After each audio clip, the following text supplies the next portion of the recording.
This is Jonah Hill, and you're listening to the only podcast that matters.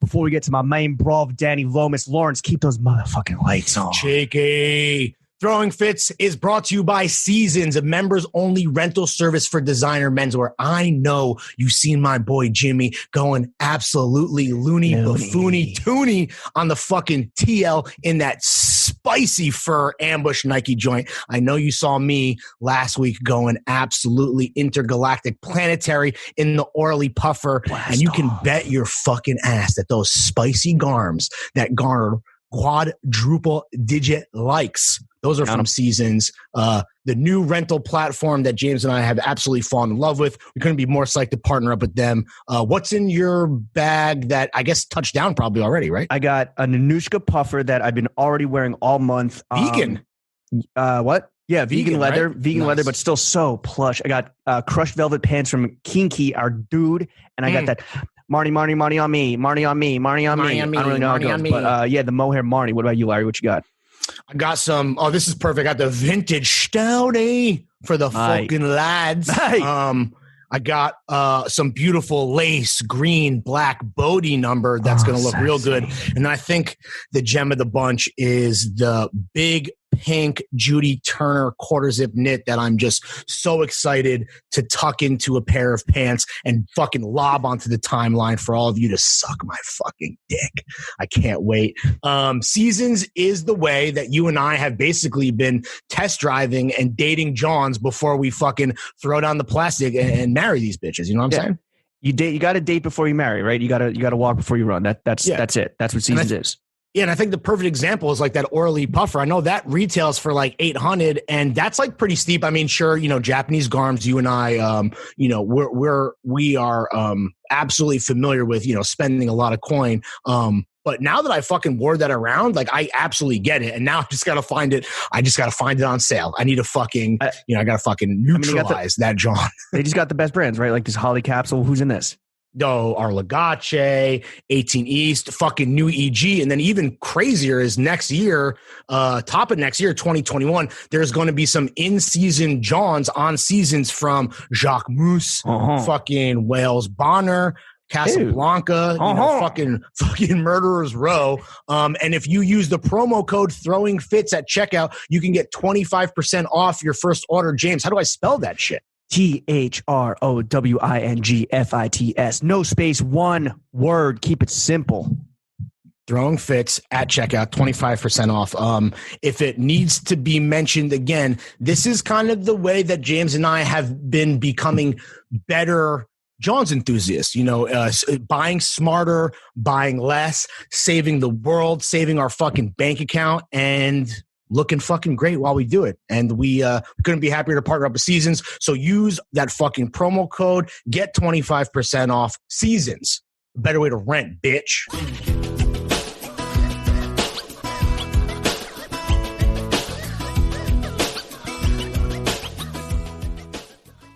Roy, what's all this then, Frau Gang? We are joined by the Cheekbone Chief, the Baron of Banter. Oh, Danny boy, the Johns are calling the mod god, his honor of High Street, your favorite local's favorite local, Lord of the Lads, the head honcho of hooligans, formerly the Packy fucking Blinders, model, content creator, and Throwing Fits top UK fan, Danny Lomas.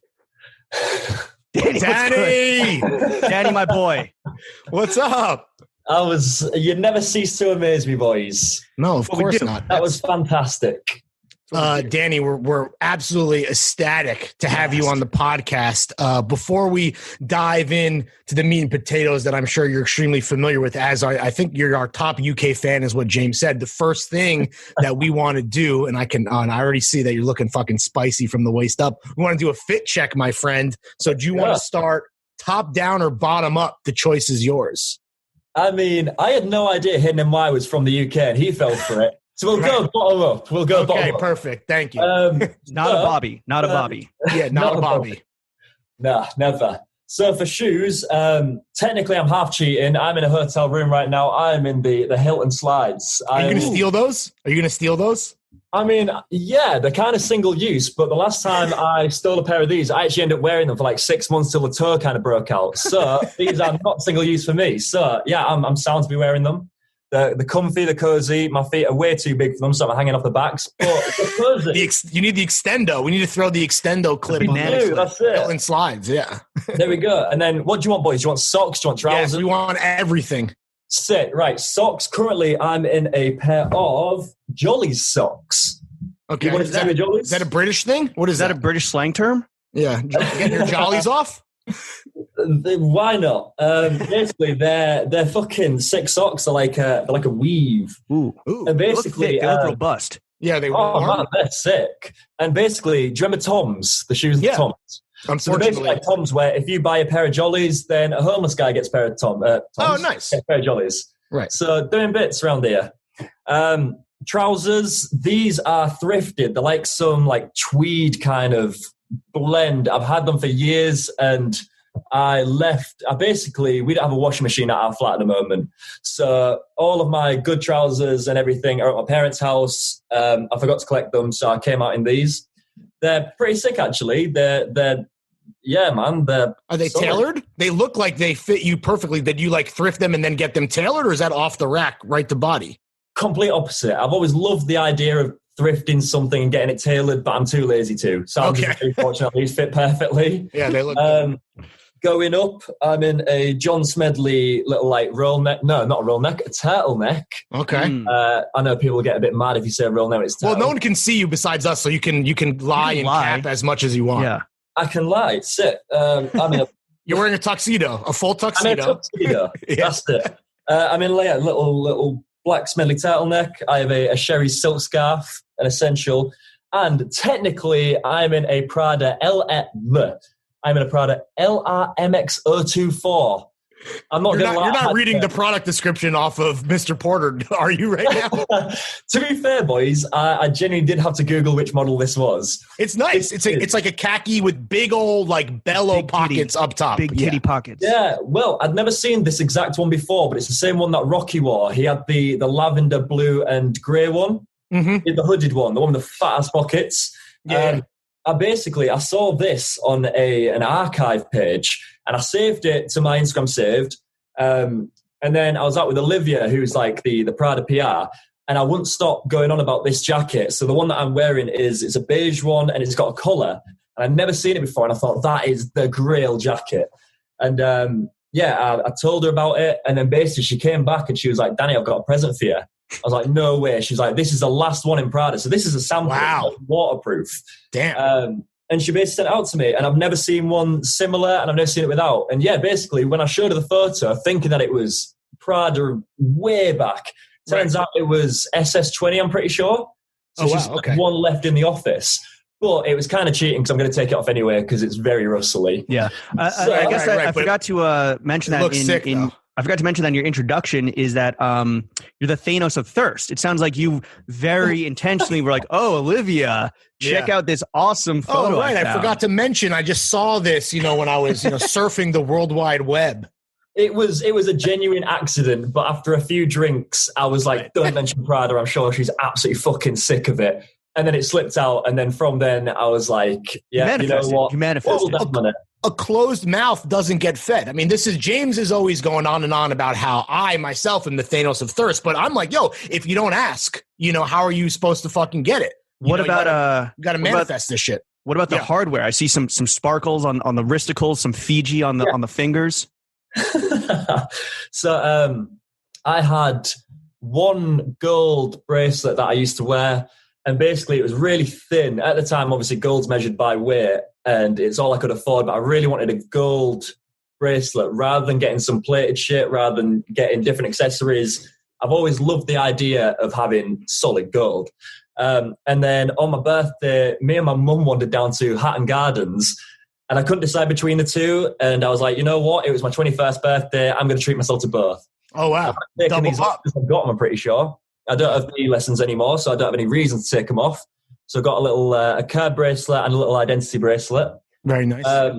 On my left hand, I have a blue-faced baby, Submariner, 1996. I'm born in 97, so we couldn't quite get the birthday. Right. But Was that for a special occasion, or like how you got the gold bracelets on your birthday, or is that just something that it had to make its way to your wrist eventually, and you were looking for any excuse? Well, the watch was a present from my, I wouldn't say joint family, I think that's the wrong thing, but like my family kind of pulled together, so it was a present from my parents, auntie, grandma, all a crowdsourced birthday gift. There you go, yeah, it gets a proper special, whereas the bracelets are actually, I had birthday money and I just wanted to splash out a little bit. So I also got a gold sovereign ring where I bought the mount in Hull and I was wearing it, just the mount without the Solvay inside it, for like 2 weeks. Then finally went to Hatton Gardens and I bought a sovereign from like a gold trader, got it mounted, and I don't know where it's gone, I'm not going to lie. What? I'll find it. So it literally, I'm guaranteed it will probably be in my car because obviously with COVID going on, you're sanitizing your hands all the time, and with a Solvay, it just gets stuck underneath it. So I was like, you know what? Yeah. Take it off hand washing purposes. But I've got a pinky ring. It is actually a peso. I didn't actually know that until miles after, but yeah. It's very nice. It's fat, but it's sound. You're a jewelry guy, but it's done like in a tasteful way. Like you're probably familiar with the dudes that are like crazy chromed out, where it's almost like a competition to see how many rings you can fit on each finger. And I'm personally not like opposed to the idea of jewelry, but there is like, you know, a point where you've gone too far. You seem to keep it within the realm of class. There's wearing gold nice, because I don't suit silver jewelry, so I always love gold, but you can definitely overdo it and look like a bit of a wide boy. A bit of like a wide boy. Kind of, do you know what I mean? Like sell you a used car kind of thing. Okay. The fine line between darts player and looking kind of slick. So I try and keep it fairly minimal. And then underneath the scarf, ooh. Yeah, so this is a freshwater pearl necklace. Very nice. Our stylist, Lewis Monroe, his girlfriend Justina, she makes these. So I had it for a Gucci shoot, and then I realized afterwards, so I had a gold necklace, and then Lewis gave me this, the pearl necklace for the Gucci shoot. And afterwards, I realized that Lewis had gone home and I was still wearing it. So I texted him, I was like, you know what? How convenient. Now, I'll buy it off you. Right. So yeah, I just transferred Justina the money, and it's never left me neck since. Does pearl necklace have the same connotation in the UK as it does over here? Yeah, I realized. Okay. So you're familiar with the sexual term? Yeah. Okay. We didn't know if that was, you never know what's going to get lost in translation when it comes to the cultural norms of the US versus the UK, but it's good to know that you're familiar with the act of a guy coming on a guy or a girl's chest. Yeah. And what about the pennies? We can't up and be that guy who makes innuendos if you were going to say, I have no idea, and I end up fucking trying to do you know how to say let it go? Do you know how to say hemorrhoid in Italian? Innuendo. There you go. Really? Good joke. Damn, no, that's a fucking bad joke. All right. Speaking of penises and cum, what are the panties? What panties are you wearing? So I've always been a Calvin Klein man, but I'm in Paul Smith today. Really? Oh, classic. Sir Paul Smith. Sir Paul Smith. OBE. Paul Smith. Yes. Paul Smith OBE. Yeah. Okay. I think that's a complete fit check. Thank you, Danny. Appreciate that. Danny, thank you. Let's get into, that was a great fit, and let's get into the meat and potatoes. Throwing Fits, the only podcast that matters. So, as I believe you're aware, the three main subjects of this podcast are money, ka-ching, bangers and mash, formerly known as meats and cheese. Yeah, sucking and fucking. But again, then we're going to translate it for you culturally. Yeah. And most importantly, Jimmy and Larry, the goddamn motherfucking boys, ourselves. Yeah. Today was a big day for us. As of 2 hours and 20 minutes ago, we dropped The Only Loafers That Matter. Yeah. Hey, congrats. Did you cop Thank you. the Throwing Fits Blackstock and Weber loafers? Yeah. Did he buy a pair of those? Made in your home country. Yeah. I know. You know what, boys? I have just come from a Drake shoot. I have been shooting all day. I have to wake up. I've been used to waking up at 10:30 in the morning, and today I had to get up at 5:30. So I am sweaty. I am dirty. I am knackered. I am delirious from sleep deprivation. But I haven't managed to copy yet. Okay. I was hoping to get plugged. Oh, yeah. I mean, figured, but well, we're working with a young black independent creative, and so we didn't want to take money out of his pocket. We would never want to. You don't want to take food off his plate. You know what I'm saying, Danny? But you know what? It's a pre-order. It's a pre-order situation. Loafers never sell out on throwing fits. That's fair. Go on, who's the collaboration with? It's Blackmore and Blackstock and Weber. Blackstock and Weber. He does good shit. Yeah, the great thing about Blackstock and Weber is we're going to make them in the UK, then they get shipped to America, and then we'll ship them back out to you in the UK. We want to create as big of a carbon footprint as possible. Because he's a New York guy, isn't he? Yeah, he's a fellow Brooklyn homie. But here's the thing, though, is I know that you used to be very into more of like a pure streetwear aesthetic and like those brands.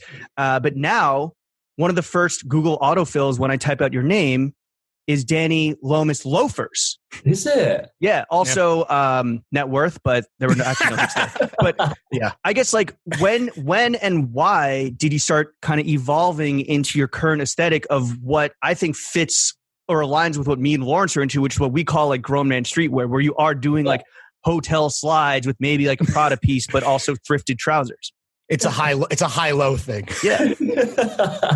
High-low mass fit. From Hilton to Harrods, you know what I'm saying? It's kind of there you go.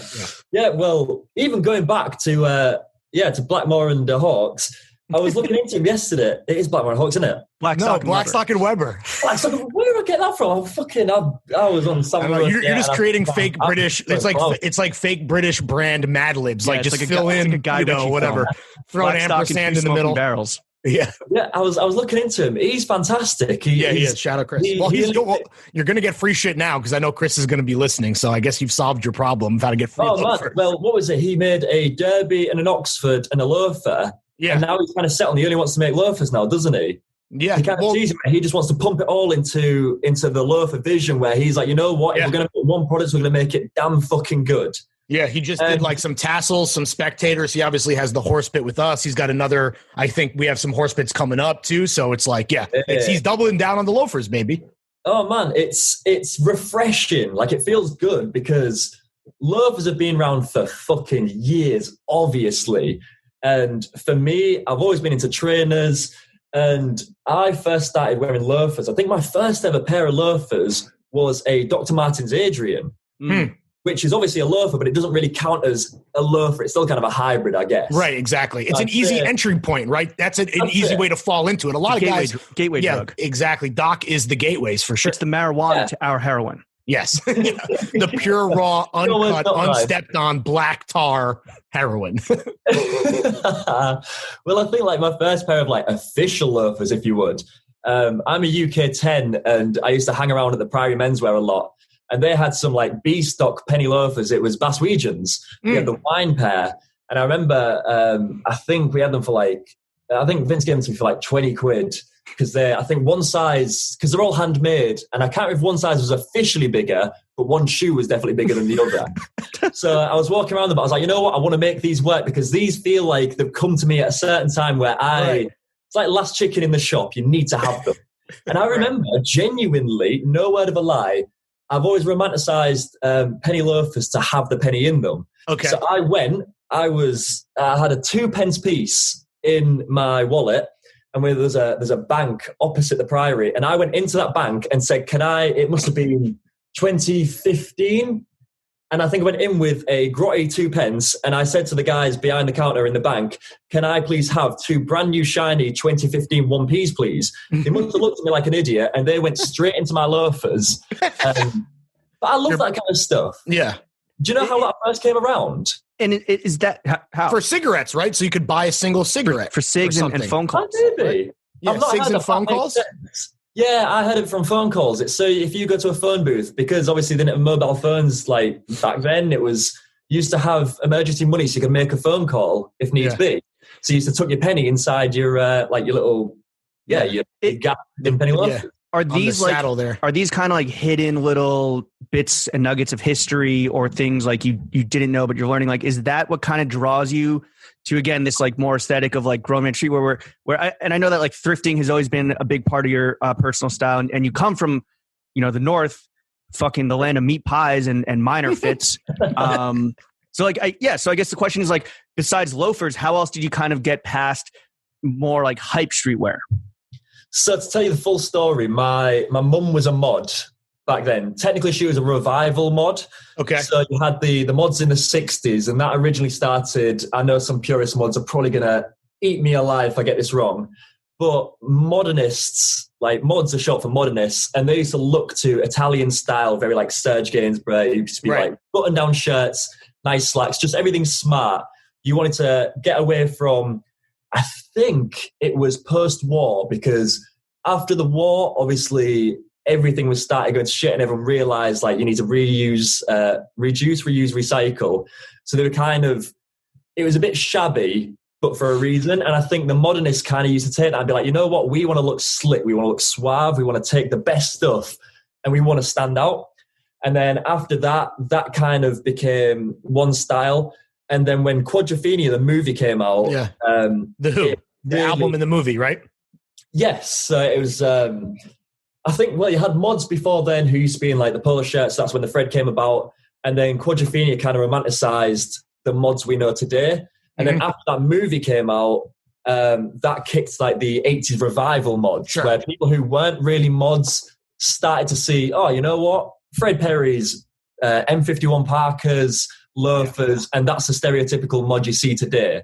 It's very much like Football Factory. Like you'll get people wearing Stone Island, you'll get people wearing Continental sportswear, and as soon as Football Factory comes out, everyone wants to wear Sergio Tacchini zip-ups. Sure. And I think stuff like that's just really cool, where it's got a history. So even you hear about the mods fighting the rockers, but in reality, the original mods were fighting the 80s revival mods, because they're like, you're not proper mods, you're just fakes, you've seen a movie. Gatekeeping, bro. They were gatekeeping their own shit, you know what I'm saying? Yeah. But there's still something about that where it's like, you know what? And I think now that them boys have grown up, and like, if you were 20 years old back then, you're like, what, 50s, 60s now? Sure. And it's like the young guns have kind of come up and they've taken it, they've adapted it. And now obviously the internet's so vast, you can find any kind of style at the tip of your fingertips. So I think you can go back and you can see the reference points. You can dress like that. And now you get like, I'd say someone like me, where it's like, I'm not fully diehard. I'm not going to gatekeep M51 Parkers, be like, this is the only jacket that's going to grace my back. You can wear a bit of everything. And it's kind of like the underlying ethos, I guess. As long as you look cool and sharp, you're a mod. I love that. It's almost post-mod. Yeah, Postmodern. at this point, yeah. And I guess like as your style or personal style is like evolving and you continue just, I don't know, like grow on your own little John's journey, what are the brands currently that you're really fucking with, like that tickle your pickle right now? Maybe they're going to give you a pearl necklace. I don't know. Fuck's sake. Obviously, you can't come on here without mentioning Puberty. Is Bodhi big in the UK? Yeah. Not massively yet, I don't think. Interesting. Do you like that it's a little bit more under the radar still versus like, well, not that it's huge in the States by any means, but at least where James and I live in New York and Brooklyn, like it's a pretty popular brand. I mean, you know, they're getting a lot of love. Do you prefer it that it's like a little more low key where you're at, or?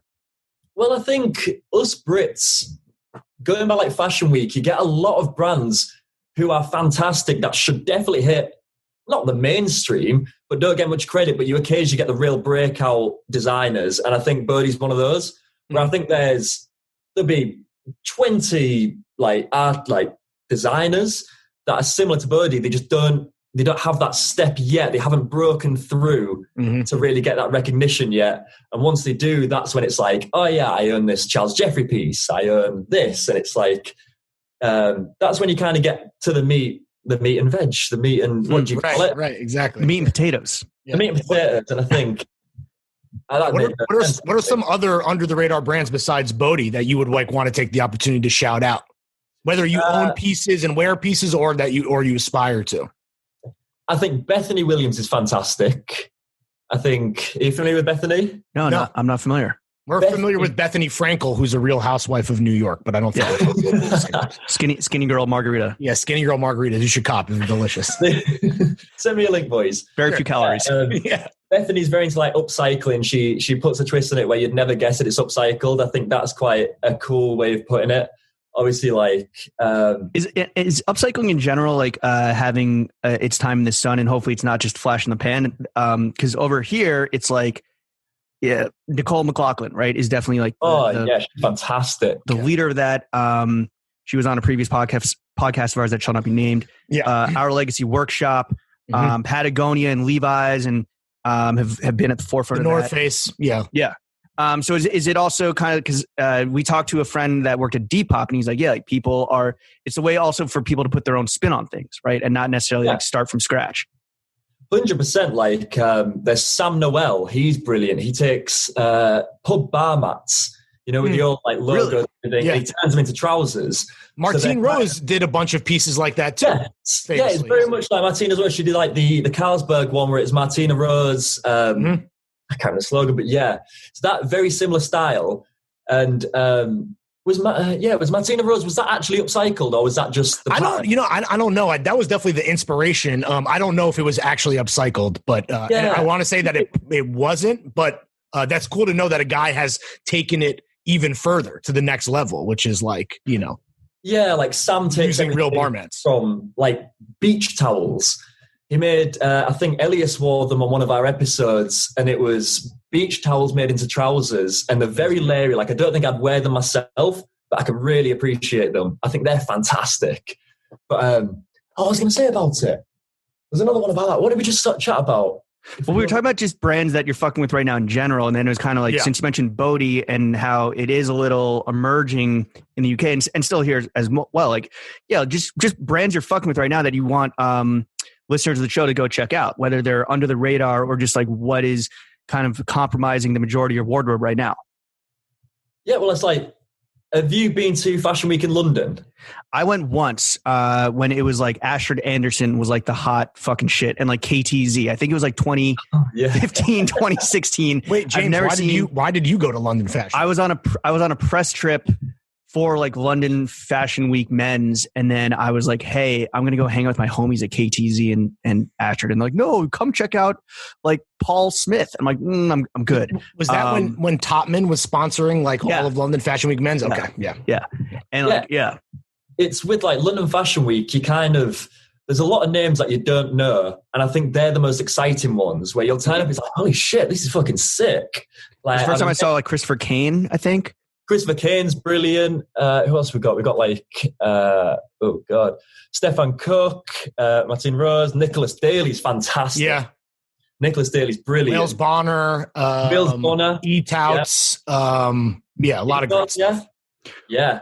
All those guys, like, you maybe see them in places like LNCC. You guys familiar? Yep. LNCC is fantastic, where they're kind of like a showroom wholesale, multi-brand retailer, and they kind of give these young designers a platform. So Perea as well. Do you know Perea? Oh, right. She does. She's the Iranian, right? Yeah. She's from Iran. Yeah. She's of Iranian descent. She does all the amazing, like the rug. Like that's what she's like known for. But she does other stuff too. But yeah, she's amazing. That's it. So like young designers like that, that's where it'd be stocked in LNCC, where even if you don't buy anything, it's like Dover Street, where you go there for the experience, and it's like, yes, stuff will be very expensive, but it's because these stuff are one-offs. Like LNCC looks like a fucking Kubrick film on the inside. Oh man, it's fantastic. All right, so it's, you obviously have a lot of pride for these UK brands, and I think that what London Fashion Week does so much better than at least New York Fashion Week is that they give the resources and a platform to like emerging brands, whereas New York Fashion Week, there's no support for the arts or the creativity. So there's just like, they claim dog. They claim it is, but it's not. Yeah, and then it's like dog eat dog, but then it's really just, it's like the Perry Ellis and Nautica show. But I guess like beyond just the UK, I would love to know just your favorite clothing brands of all time. Ooh. All time. Number one would be Fred Perry. Easily. Really? Yeah, I think it's. Are you aware of the Proud Boys here in the US? Because they've given Fred Perry a bad name, unfortunately. Oh man, they've taken the yellow and black as well. The black and yellow. And black is now banned for sale in the US. Yeah, and it's awful, and it's kind of Fred Perry could swing either way, where they've got such an audience where we could literally drown them out and really take it back from them. Sure. But I think it's gone too far. It's got such a negative connotation that it's not even worth it. Where it's like, no one wants to be that guy to spearhead it, because if it all goes wrong, you're under the bus. And I think it's not worth it because there's plenty of other colorways. It's like, you know what? If you guys want to have that, we know that you're knobheads. Like, I think there's no point in even trying to touch that. Right. That's English for dickhead. Yeah. Right. Yeah. I'd be very upset if I was a Wu-Tang fan. Yeah. Well, Why? I remember. Because of the yellow and black colorway? Yeah. I always remember Stokes taking a fit pic because I actually did a brief stint working at Fred Perry whilst I was doing PAQ because we were only filming at this point. I'd come down to London maybe twice a month for like 3 days at a time. So for the other 24 days, I had nothing to do. So I'd been shopping at Fred Perry in York Designer Outlet since I was 9. We used to go there every Sunday with my parents. That's church, baby. Church on Sunday, hitting the Fred Perry Outlet, baby. And Mark was the manager then, and he still is now. He ran the store since it opened in Designer Outlet to now. And we always used to pester Mark and be like, have you got a Saturday job? You've got a Saturday job? He's like, he's 12 years old. He's not going to work in the fucking stock room. Right. We kept bugging him. And then as soon as I came out of a meeting with PAQ where they were like, you know what, boys, we're doing well. It's going to ramp up. We're going to need you down like more often. And then I got a call as I came out of the meeting room being like, hey, buddy, it's Mark. We've got a 0-hour contract. Do you want any hours? I was like, fuck it. Yeah, I'll take them. And it was meant to be a 3-month contract. And I ended up being there for like 7 or 8 months till I physically couldn't. Right. And I remember taking a fit pic where I had, well, I even got them now. I don't have the laces in them, but Doc Martens, I had the yellow laces in those. I had some black Dickies work pants I'm pretty sure I was wearing. And I had the yellow and black twin tip. And I felt the bollocks. So I was stood in front of, we have the polo wall. I'm pretty sure it's the same in all Fred Perry stores where they've got all the stock, but you'll have the polo wall. So there's a certain way to fold them where you can get the sleeve piping out and you can get the collar piping so you can see which color it is. And it's just like a big wall stacked full of the different colors. You since archived that fit pic or is that still public? Did I ever post it? I think I might still have it, you know. Okay. But it'd be years ago now. We need that. We can use it as blackmail against you or maybe some compromise. You know what I'm saying? Well, so with Fred Perry, are you like, how many, is it just polos for you? Like, can you maybe explain the appeal for like an American listener that might maybe know about the history and the connotations associated with the brand, whether positive or negative, and then also they know about the Raph Simmons collab famously. Like for you, is it about the polos? Like just break it down real quick. So, I wouldn't even be able to do it real quick, but basically my mum, when we went to Designer Outlet, I remember my mum, I'd have been about 13. So you're old enough to wear clothes to impress your friends. Mm-hmm. And I remember being in Fred Perry and mum pulled out this, like, I think it was like a navy V-neck. And she was like, it's 20 quid. Do you want it? And I was like, I don't know if I'll wear it. It's a V-neck. I'd wear crew necks. And I remember we went to the Nike outlet. And there was a 20 quid Nike jumper. And I was like, Mum, this is 20 quid. Can I have this instead? She's like, well, you've got your own money. I was like, well, what's the difference? I've always kind of been, my mum's always swayed towards Fred Perry from her upbringing and stuff like this. Like, she was a mod and that would be like branded for her. Like, that would be like buying a Prada jacket. You just get unbranded polos before that. So to get a Fred was to get the proper piece. So I've always had that. And I'd say the polos are definitely a gateway where you can wear it with anything. But the collaborations are really fantastic if you look into them. So they've had They've had Nigel Caborn. They've had Fred Perry with Fred Perry. They've had Raph. They've had Bradley Wiggins, which is one of my personal favourites. Are you guys familiar with Wiggo? No. Bradley Wiggins, he's a cyclist. He was the first Brit to win the Tour de France. I'm pretty sure. I'm not a cycling guy, so I don't know. Sure. But Wiggo had a collab, and it's like zip turtlenecks. What did he have? He did the polos, but instead of having a polo collar, it was a zip turtleneck shirt. More like a cycling jersey, right? Like cycling jersey, but polo material. Very cool. They were quite like, I'd never really seen stuff like that. They've had Nicholas Daly. His collaboration was fantastic. They've had Barney Bubbles, the graffiti artist. Mm-hmm. God, I could go on forever, but if you look into so the collabs are what to use a phrase from James. That's what's tickling your pickle is the deep catalog of collabs that the collabs in the history, right? And it's so intertwined with like UK pop culture that it sounds like the pop culture entanglement or embeddedness is like really what kind of like draws you to it.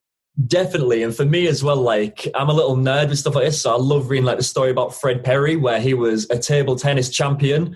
And then one day he was like, fuck it, I'm going to try tennis. He ended up winning Wimbledon 3 times. Yeah. he wasn't even like a tennis player by nature. It was obviously table tennis. Yeah, suck And my then dick, Roger apparently- Federer. Yeah, well, don't disrespect Fed. That's the goal. But that's kind of how James and I just fell into podcasting, and now we're the only podcast that matters. So some people are just born for it, man. But I respect that. What other brands you put up there with Fred Perry? Oh yeah, so Fred, your goats of all time. You love Nigel, right? You mentioned K-Born. That you love Nigel, right? Oh man, Nige is Nige. Are you on a first name basis with Nige?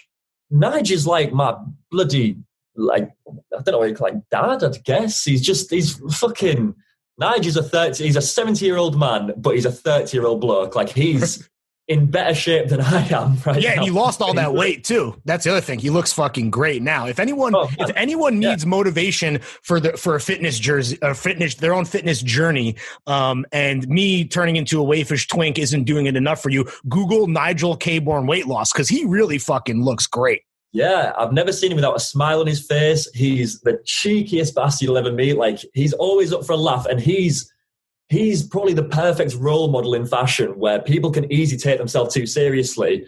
But Nigel's the first person to turn around to someone on the street and be like, that fucking jacket you've got is fucking brilliant. I fucking love it. And it's like, Jesus Christ, like, if he could be that happy and that, like, praise everyone, it just shows that you don't need pretense to get anywhere. And I think that's a very common misconception with people trying to get into fashion. Yeah, 100%. I feel like you need brands and you need to kind of look down on people to really kind of prove your You don't worth. need to be a snob, right? You can be a man of the people.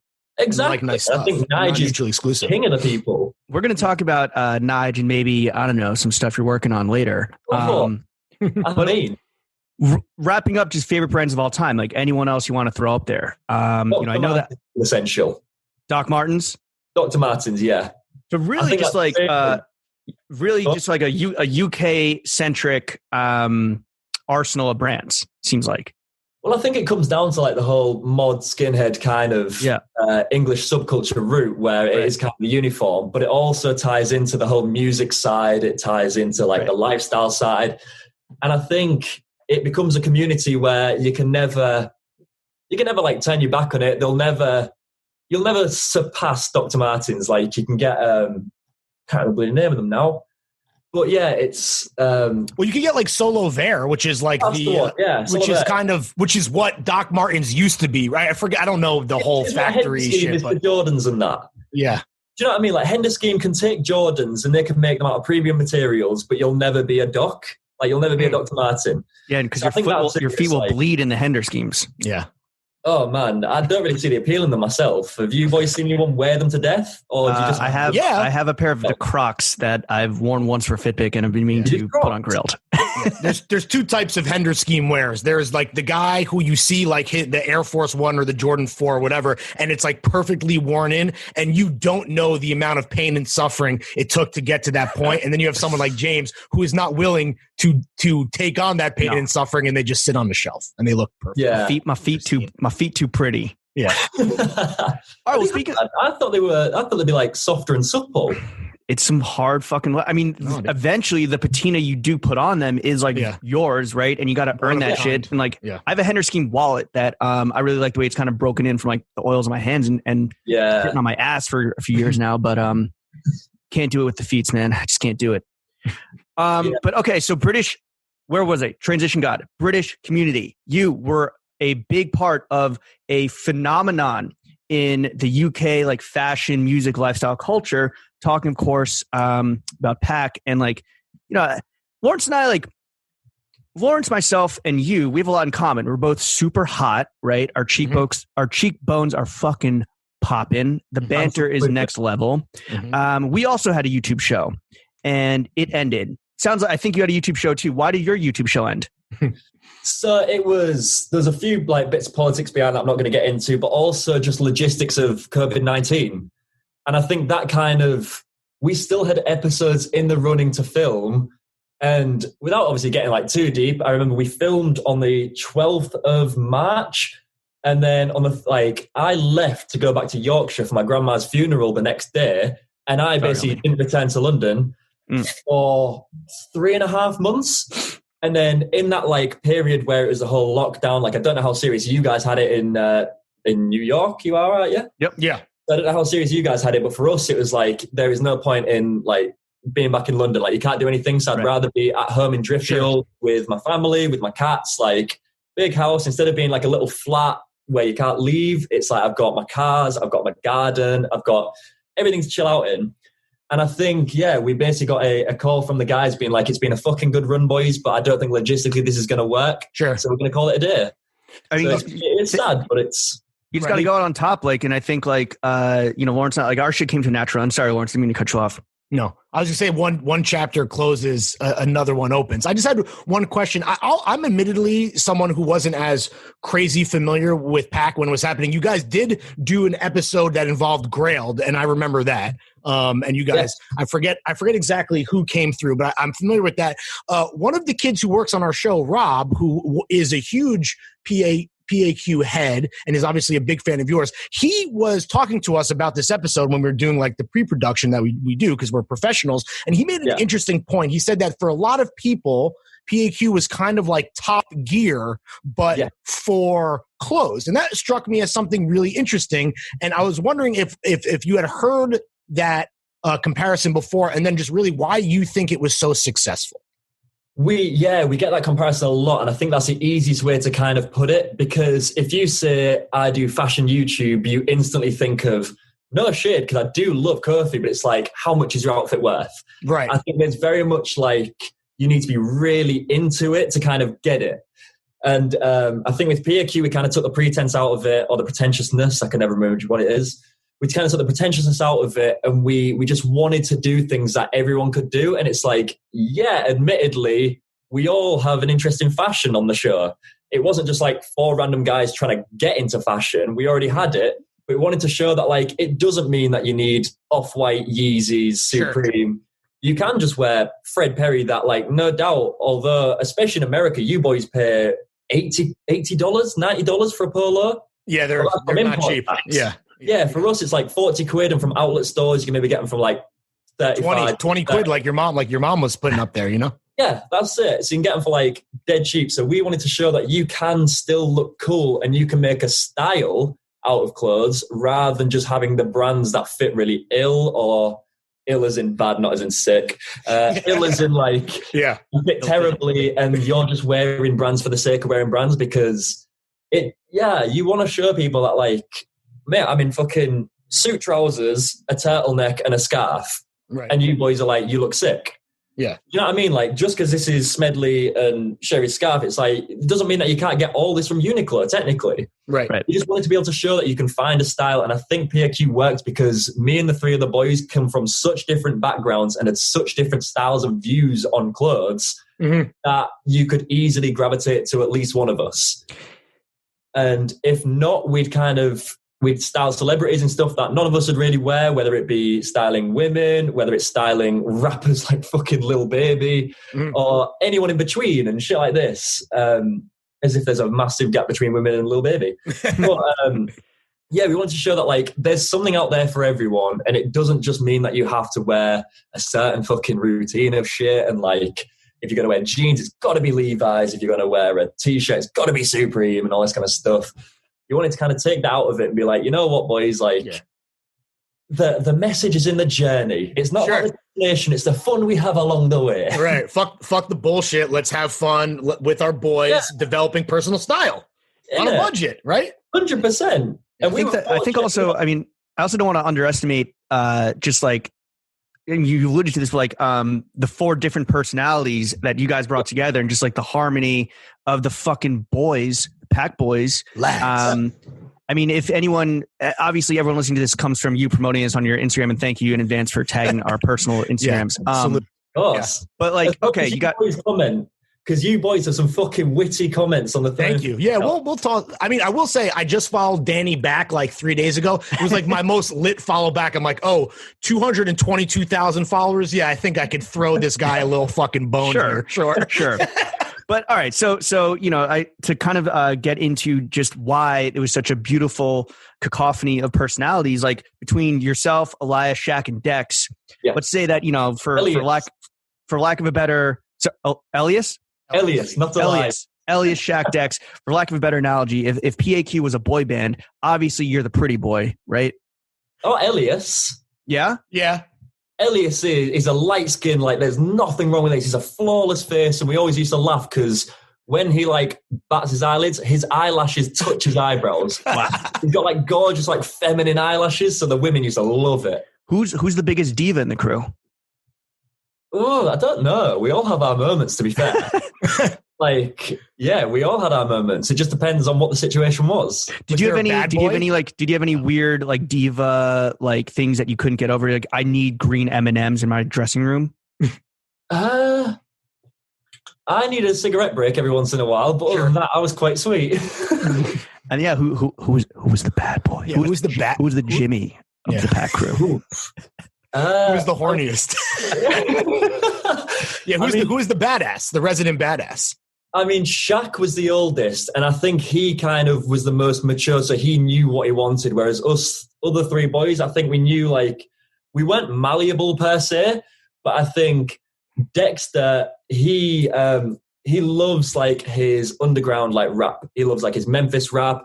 He loves, like, Raider Clan and stuff like this, and I think he wasn't too happy when we went mega PG, because I think he felt like we were trying to stifle him, but it was for his own good. And for the show, I don't think it'd work if you were really trying to be really dark and really open. It's too hard. So it was like it was sanitized to some degree to like increase the wide appeal and the business opportunities. It wasn't so much sanitized. It was more bringing out the side of him that was like Dexter's the most fucking heart of a lion, like lovely kid. And we just wanted to bring that side out of him because he's not bashful, but he's like loyal as fuck. He's so sweet. And I think like when he's got it in his head that you want to be a bad boy, it's like, I get it. Like you do perceive yourself a certain way, but he needs to realize like him coming across like that doesn't seem wet. It's smart. It's like, that's what's going to set you up. It's like you can either do your thing for 2 years and alienate your audience after, or you can act PG and people get along with the nice side of you. And then it's like, you know what, man, you've got a fucking career. And now Dexter's like, yeah, he's still absolutely fucking lovely kid. He's focused on his rap at the moment. Nice. And it's like, yeah, you can pour your heart into it. It doesn't mean that your raps now have to be PG. Right. So yeah, man, you can. You were trying to encourage his best impulses. That's really what it was. That's it. Yeah. 100%. Because Dexter arguably was probably the softest. He's the most sentimental. And me and Dexter really bonded on like old school rap. And he's one of those people where like, if he gives you like a deep compliment, like it's not just going to be like, yeah, man, you got nice music taste. Dexter really sits you down. He's like, bro, like I never thought I'd click with a fucking white northern lad from like fucking Middle Earth. And you get this, and it's like you get this bond with Dexter, and he's fucking so beautiful. Lovely. Who was the fucking nerd? Who was the bookworm? Me. Yeah. Okay. So that's what you were. So then what was Shaq? What was the only person I feel like we haven't touched on is like if you had to, not that we want to put everyone in a box, but what would be Shaq's archetype when you say them? So Shaq has always been an artist and a poet. And I think fashion, like he found his feet in it, definitely. And like he kind of opened up to more stuff. And I think arguably Shaq was the one who would try out the most young designers and try out the most niche stuff. He was the most fluid in terms of style. Elias loved his brands. I used to give him a lot of shit and call him corny. But it's because he was the most flamboyant. He used to wear like really bright colors. Dex used to love wearing just pure black and how he worked with that. But Shaq was the one where he'd discover a new designer and he'd be like, yeah, sick, I'm going to wear this. I'm going to rock it. One day he'd be in full tracksuit and do-rag. Next thing he's in full Charles Jeffrey with Cuban heels. But he's championing the underdogs or the emerging, yeah. Shaq's the only one who went to university out of all of us. College for you boys, isn't it? Yeah. And so he was working with a lot of stuff, with like a lot of young designers. So Shaq was always the first person to put his friends on as well. Sick. So he would always get young designers, especially young black designers, and give them the spotlight on PAQ as well, and show that there's talent out there that maybe doesn't get the spotlight, because not everyone who's got a sick fashion line will make it to London Fashion Week, right. Or even Graduate Fashion Week. He wants to shine the spotlight on that, and I think that's why it worked really nicely. Sounds like he really embodied our philosophy, which is support the homies. Yeah. Oh man, yeah. We all support our homies, but Shaq took it a step further where he really hammed it home. Well, we support the homies, but we also roast the homies. And I want to ask you a very difficult question here. If you had to rank the lad's style, let's go worst to best, 4-1. Come on, Danny. Come on. I'm going to go with Dexter for the worst. Okay. Purely because He's all black, head to all toe. black. It's a lot of band t-shirts. I would say it's predictable, but towards the end, Dexter was definitely getting more into. He'd definitely be more open to the fact of wearing black, like full black designers. So we get him into Rick, we get him into like the Queen and stuff like this. Sure. So he'd kind of come out with that, but then at the same time, he'd still rock like a Vans backpack with loads of fucking keychains. And it's like, come on, man, you were so close to high fashion. Yeah. You almost had it. But right at the end there, that caterpillar was becoming a butterfly, is what we're saying. He was just starting to find us. Okay. Yeah. And I think not in an awful way. Not in an awful way, but like Dexter, in a genuine sense, I can't imagine Dexter, even after PAQ, walking into Selfridges and spending 800 quid on a jacket. I'm sure he'd much rather spend it on comics and records. Okay. Respect. In second, I'd say Elias. This is number 3? Number 3, yeah, there you go. Okay. Well, obviously I'm number 1. So right, sure. L would be number 3 because his style was loud, leery, and it was very brand heavy towards the start. And then towards the end, it's the same thing again, where we kind of realized our channel's doing well. You kind of got the clickbait of having all this like branded shit. And towards the end, L was kind of taking these like Fashion Week designers and taking these young designers and wearing stuff like that really seemed to, obviously he might have had a part to play in it, but it almost seemed like he grew with the thing where young designers would come out with runway shows that you'd look at it and be like, every one of these pieces looks like Elias would wear it. And I think that was a cool like part of it where, he'd start to wear young up and coming designers and it looked sick on him. But I'll always remember him being that guy in the fucking KTZ like 2-piece with the fucking Supreme bands and shit like this. I'll always just call him Elias. I always have to. That's our relationship. And then Shaq in second. I think Shaq's got such a fluid style that he's very malleable for anything. And I think you can't even pinpoint Shaq. Like he had a Comme des Garçons phase where he purely wore common Japanese designers. And then out of nowhere, he went to Americana and he started wearing, I can't remember the name of the shop, but it's a shop in London that basically does this kind of stuff. It was very... was it vintage or new or... It's basically just like Americana kind of thing. You guys have got a fantastic shop for it in downtown New York. It's in Manhattan. It's like Japanese, a lot of Japanese stuff, a lot of needles, a lot of like the Nepenthes. I don't know if it is Nepenthes, but it might be. Right, because that's EG, needles. But there's one in London now. It's quite a thin store, and it's got like a little upstairs bit. Yes, that's Nepenthes. That's Nepenthes. Yeah. That's our favorite. That's like our James and I love that. That's like our favorite. Oh, it's fantastic. And they opened up a London one like 2 years ago, maybe. Oh no way! Yeah. I think I've heard about that. But EG, Needles, South 2 West 8, Arts and Education. It's like a whole, like a holding company of brands from Japan. Sick. And so that's like Shaq went into that, and then. Yeah, I wouldn't even be able to know what Shaq's wearing right now. It could be anything. And then you're just leader. Number 1, boss. Danny. Top dog, alpha male. How would you describe your personal style? If we had to like do a kind of like a slogan or a tweet length, like how would you describe your look, at least right now? Because I'm sure it's changed. Pretty fucking tame. I've always been pretty tame. Like, I feel like statement pieces, like, because I love my cars and I love my creature comforts. I love my video games. It's like, I'm also the kind of person where I wouldn't go in there and spend 800 quid on one jacket. I'd love to get like little pieces. So I'd rather build up like a load of Smedley pieces. Are you guys familiar with John Smedley? Yes. Yeah, of course. So like Smedley Essentials, suit trousers are very easy. And a little tip is there's a brand called Relco. So Relco make stay press trousers, which are like kind of like a permanent crease. Yeah. They're like very starchy. They're only £30 and they seem to fit me perfectly. Oh, wow. There you go. Lovely break on like, especially with loafers, got like a lovely trouser break and it's £30. And I think you could only compare it to like, the impact on me is like the Dickies work pants. Sure. Like Dickies work pants are your transition from top man skinny jeans to wide trousers. I think work pants are a brilliant like bridge. So the Relco ones are kind of like a hidden trick that no one really knows about. Yeah. But You know, A now. lot of good gateway garments on this podcast, because that's really what it, like. It's those transition pieces are so crucial for like the kind of guy who's on a similar style journey to you, or even myself and James when we were a little bit younger, which is like dipping your toe into that pool that feels mature and confident, but definitely foreign for a lot of guys who like think that, if I'm wearing a suit, I'm going to, a job interview or a funeral or something, right? There you go. Like, you're not going to walk into a shop wearing full top, man, and be like, I'm going to buy like Izzy Miyake, like, right. Please. Yeah. Well, Danny, it's one thing to ask you to rate the lads and yourself, but let's take it to a higher source, that which knows best, which is your mom.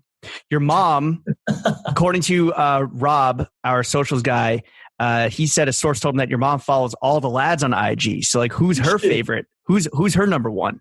All the PAQ boys. I was going to say, it wouldn't surprise me if she follows you boys. I mean, listen, bang our line. Oh, man, I'm sure she will do.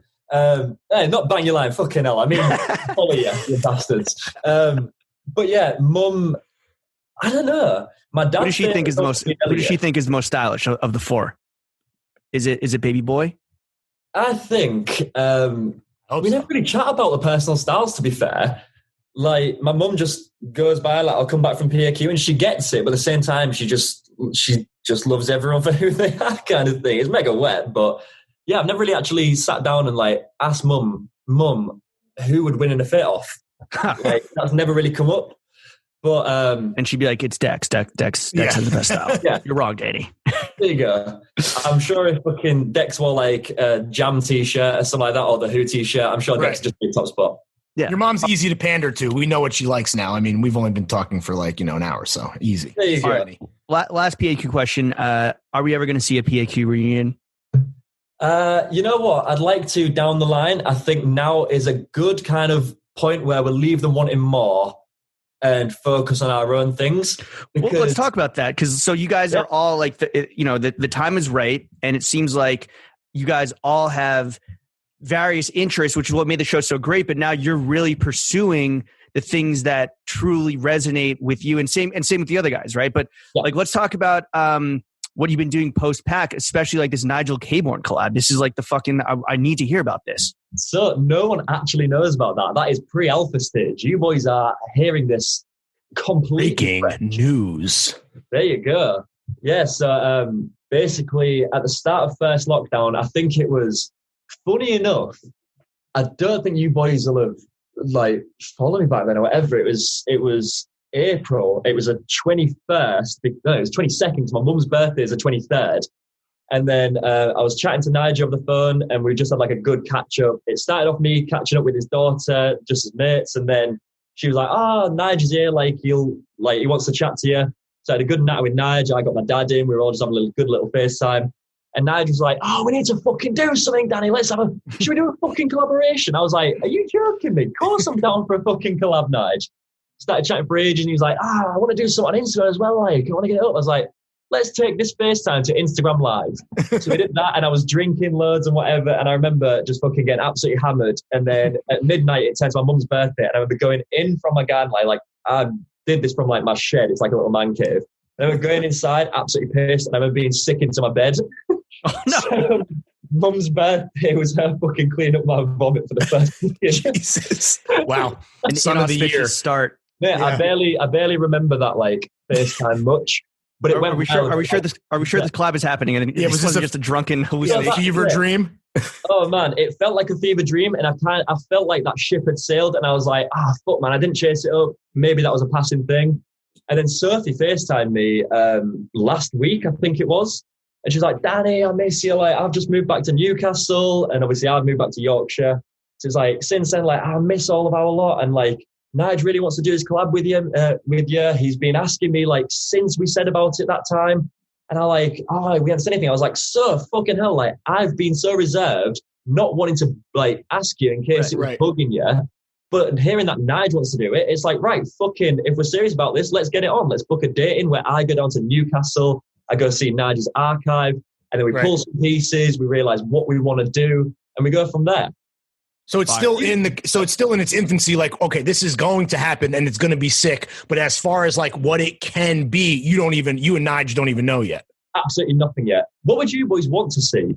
I mean, his arc. I mean, I don't know, man. I mean, like, what pieces of his gravitate to you? Is it the outerwear? Is it I want some gigantic, like, military olive green trousers. The perfect fatigue. If you guys can design the perfect fatigue trouser, that's what I would want. Like and make it so that, because I think like you and Lawrence were talking about, like I think that when a kid maybe gets bored with streetwear or wants to evolve maybe into like more like confident, mature stuff, it really is like no one wants to go full fucking suiting and hashtag menswear. You need that like interesting in between gray area. So I think that's where you have the most like space and especially with his archive and he's always been a fucking iconoclastic like anomaly, right? So it's like that's probably where I could see you at least having the most fun and also servicing the guys and girls that are like fans of yours because of your style journey.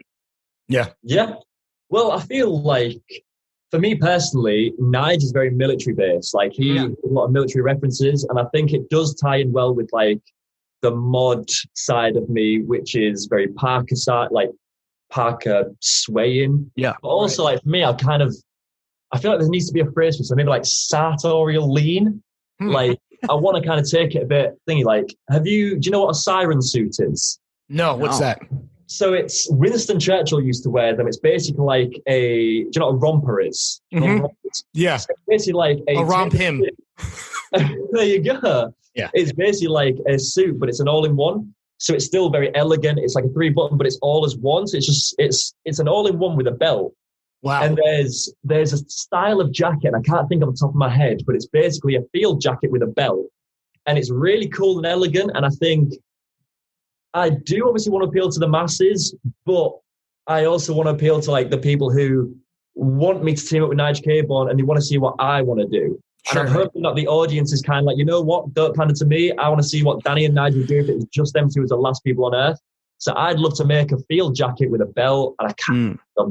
Do you feel any pressure to deliver? I mean, obviously this is such early stages and we appreciate you giving us the opportunity to kind of like break this news for all your fans. But yeah, do you feel pressure to like satisfy all these people that love and support you? Because James and I deal with this too, right? Like when we're collaborating on these on a micro level. Yeah, on a much, I believe on like a 10% of the level that you're operating on. I think that's how the math works out there. But you know, we want to design stuff for ourselves, but we all, and of course there's always the part of you that like wants to sell and like, you know, reap the benefits from a monetary standpoint. But like when it comes to something like this, are you just excited and you're just going to do you? Do you feel the need to kind of like satiate the masses, your fans rather? Like where's your head at right now? So in a genuine 100% honesty, it's not even trying to fucking pander to whatever. It's like, I genuinely don't care about how much it costs. Like there's two sides. And I think if we're making a collection, I definitely want to make a jacket that's affordable and stylish that I want to see everyone wearing. I want to see an everyman jacket, but then also the selfish side of me wants to release some fucking £3,000 technical top fabric. Every piece of design is like my grail jacket. And I know that maybe 5 people will buy them, but I still want to have that out there. If I'm going to do a collaboration with Nige, I'm not going to go fully to the consumer. I want to do some things that everyone can attain, but I also want to do something that's for me, where I can turn around and be like, that's my fucking ripstop, gnarly, huge bad boy of a jacket that I will be able to scale Everest in. That's you putting your knob on the table and being like, I'm fucking here, baby. There we go. Yeah, exactly. Because how many other 23-year-old lads who used to work at a skate park can turn around and say, I made a fucking £3,000 jacket with the godfather of menswear? Not many, King. But if you can find them, well, we'd love if you book them for our podcast so you could help us get them. But, you know, of course. I think it's you're in a monarchy. Just go off, King. Yeah, right. What else? So you're also, and this was really interesting. We were talking about this before because I think that Lawrence and I, we also are trying to figure out how to do something that you're currently pursuing, which is like doing sponsored content and partnerships, but in an actually compelling, original way where it's not just like, ever since I started using this skincare, like my fucking teeth have looked great, blah, blah, blah, hashtag ad. But you're doing like, you did an in-depth documentary with Clark's on like how you found your community up in the north where you do what you want. And yeah, just like how do you think you can create original, compelling SpawnCon? Well, we technically, so it's mainly like a small team, and I think that's what makes it brilliant, where it's not going through person to person to person to person to person to client. I think it's nice having a small team around that I work with that can go directly to client, and we kind of want to make content that the boys will want to make and I want to show off. So I don't mind investing more money. Like if a brand comes to us and says, here's some gear, take a fucking fit pick for $2,000. We want to push back and be like, give us 10 grand and we'll make you the best fucking post that you'll be able to get. Because we see through it. Like Instagram's fickle. We know that everyone does hashtag ads, but at the same time, it's like, it is a bag chase for everyone. But at the same time, you need to pick and choose it and really try and get this longevity, especially considering most people just know me for PAQ as a YouTube show. Therefore, it doesn't hold too much weight in reality. So I want to be able to show that like I'm interested in fashion. It wasn't just like behind the scenes where we got a golden handshake and everything was done for us. Like I want to be able to shine through and really like put our ideas to life. So with content, like, yeah, we just say to brands, this is what we want to do. And this is why we fucking want to do it. So shout out to Clarks. Like those boys are fucking, and girls, they're fucking incredible for really like letting us do a 10, 11 minute documentary that was mainly about the Priory, the shop that basically made me. It's a Wallaby film, but at the same time, we were allowed to mention the Priory more than we mentioned Wallabies. It wasn't like everything about it, but yeah, it was what we wanted to do, and they made a lot of people happy in Bridlington for letting us do that, because that could have been really gammy and really sponsored ad, and it would have just looked wrong, and we would have wasted that opportunity to tell the story of the Priory. And for them guys to really turn around, and I know that like Clark's had a good relationship with the Priory, but yeah, I love working with brands like that, where if you find something cool and you approach me and I tell you what's cool and you let me do that, fucking you have my utmost respect. And that's what we want to make. Danny, you mentioned something kind of like in passing that I just want to dig into real quick. Do you think that people underestimate you and see you as like, oh, this was like a pretty face on YouTube with good style? Like, do you feel that people maybe don't take you seriously from the outset? He's too hot.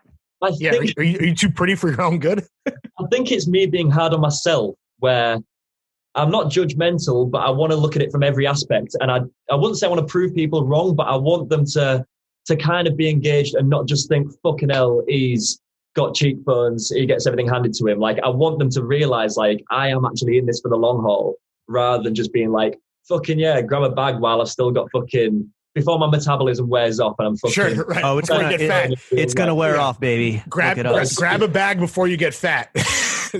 Tombstone. All this kind of shit. Like, I just feel like I want to kind of put stuff out there and kind of use it to my advantage while we're still on this like PAQ roll. I want to be able to take that and show that it's not just like a one-trick pony. Right. Because I suffer from mental anxiety as well. Like, it's fucking crazy. So technically I'm a presenter, but I'm still shitting myself if I'm on a set with someone that I don't know. So I was always much more a behind-the-scenes guy. And if you told me 4 or 5 years ago that you were going to be a YouTuber presenter, I'd have fucking laughed. I was signing kids into a skate park and scraping them off the floor when I heard them scream. Like, I was never meant to be in front of a camera. And then, yeah, I'm not going to lie, puberty did me all right. And it's kind of the puberty lottery, baby. There you go. And I think from that, you want to kind of capitalize. And like, I get that, like, it sounds fickle, but there will be some pretty privilege. But you need to back that up with substance. I don't want to just be seen as a YouTuber in the same way that people look at reality TV stars when they come out with a fucking bottle of whiskey. It's like, yeah, it's cool, but it's actually a shit whiskey. You're only buying it for the name. I want people to buy into my clothes because I fucking care about these things, not because it's, oh, Danny from PAQ made clothing line. This is the closest thing we're going to get to PAQ merch. I want them to see this and be like, this is fucking sick.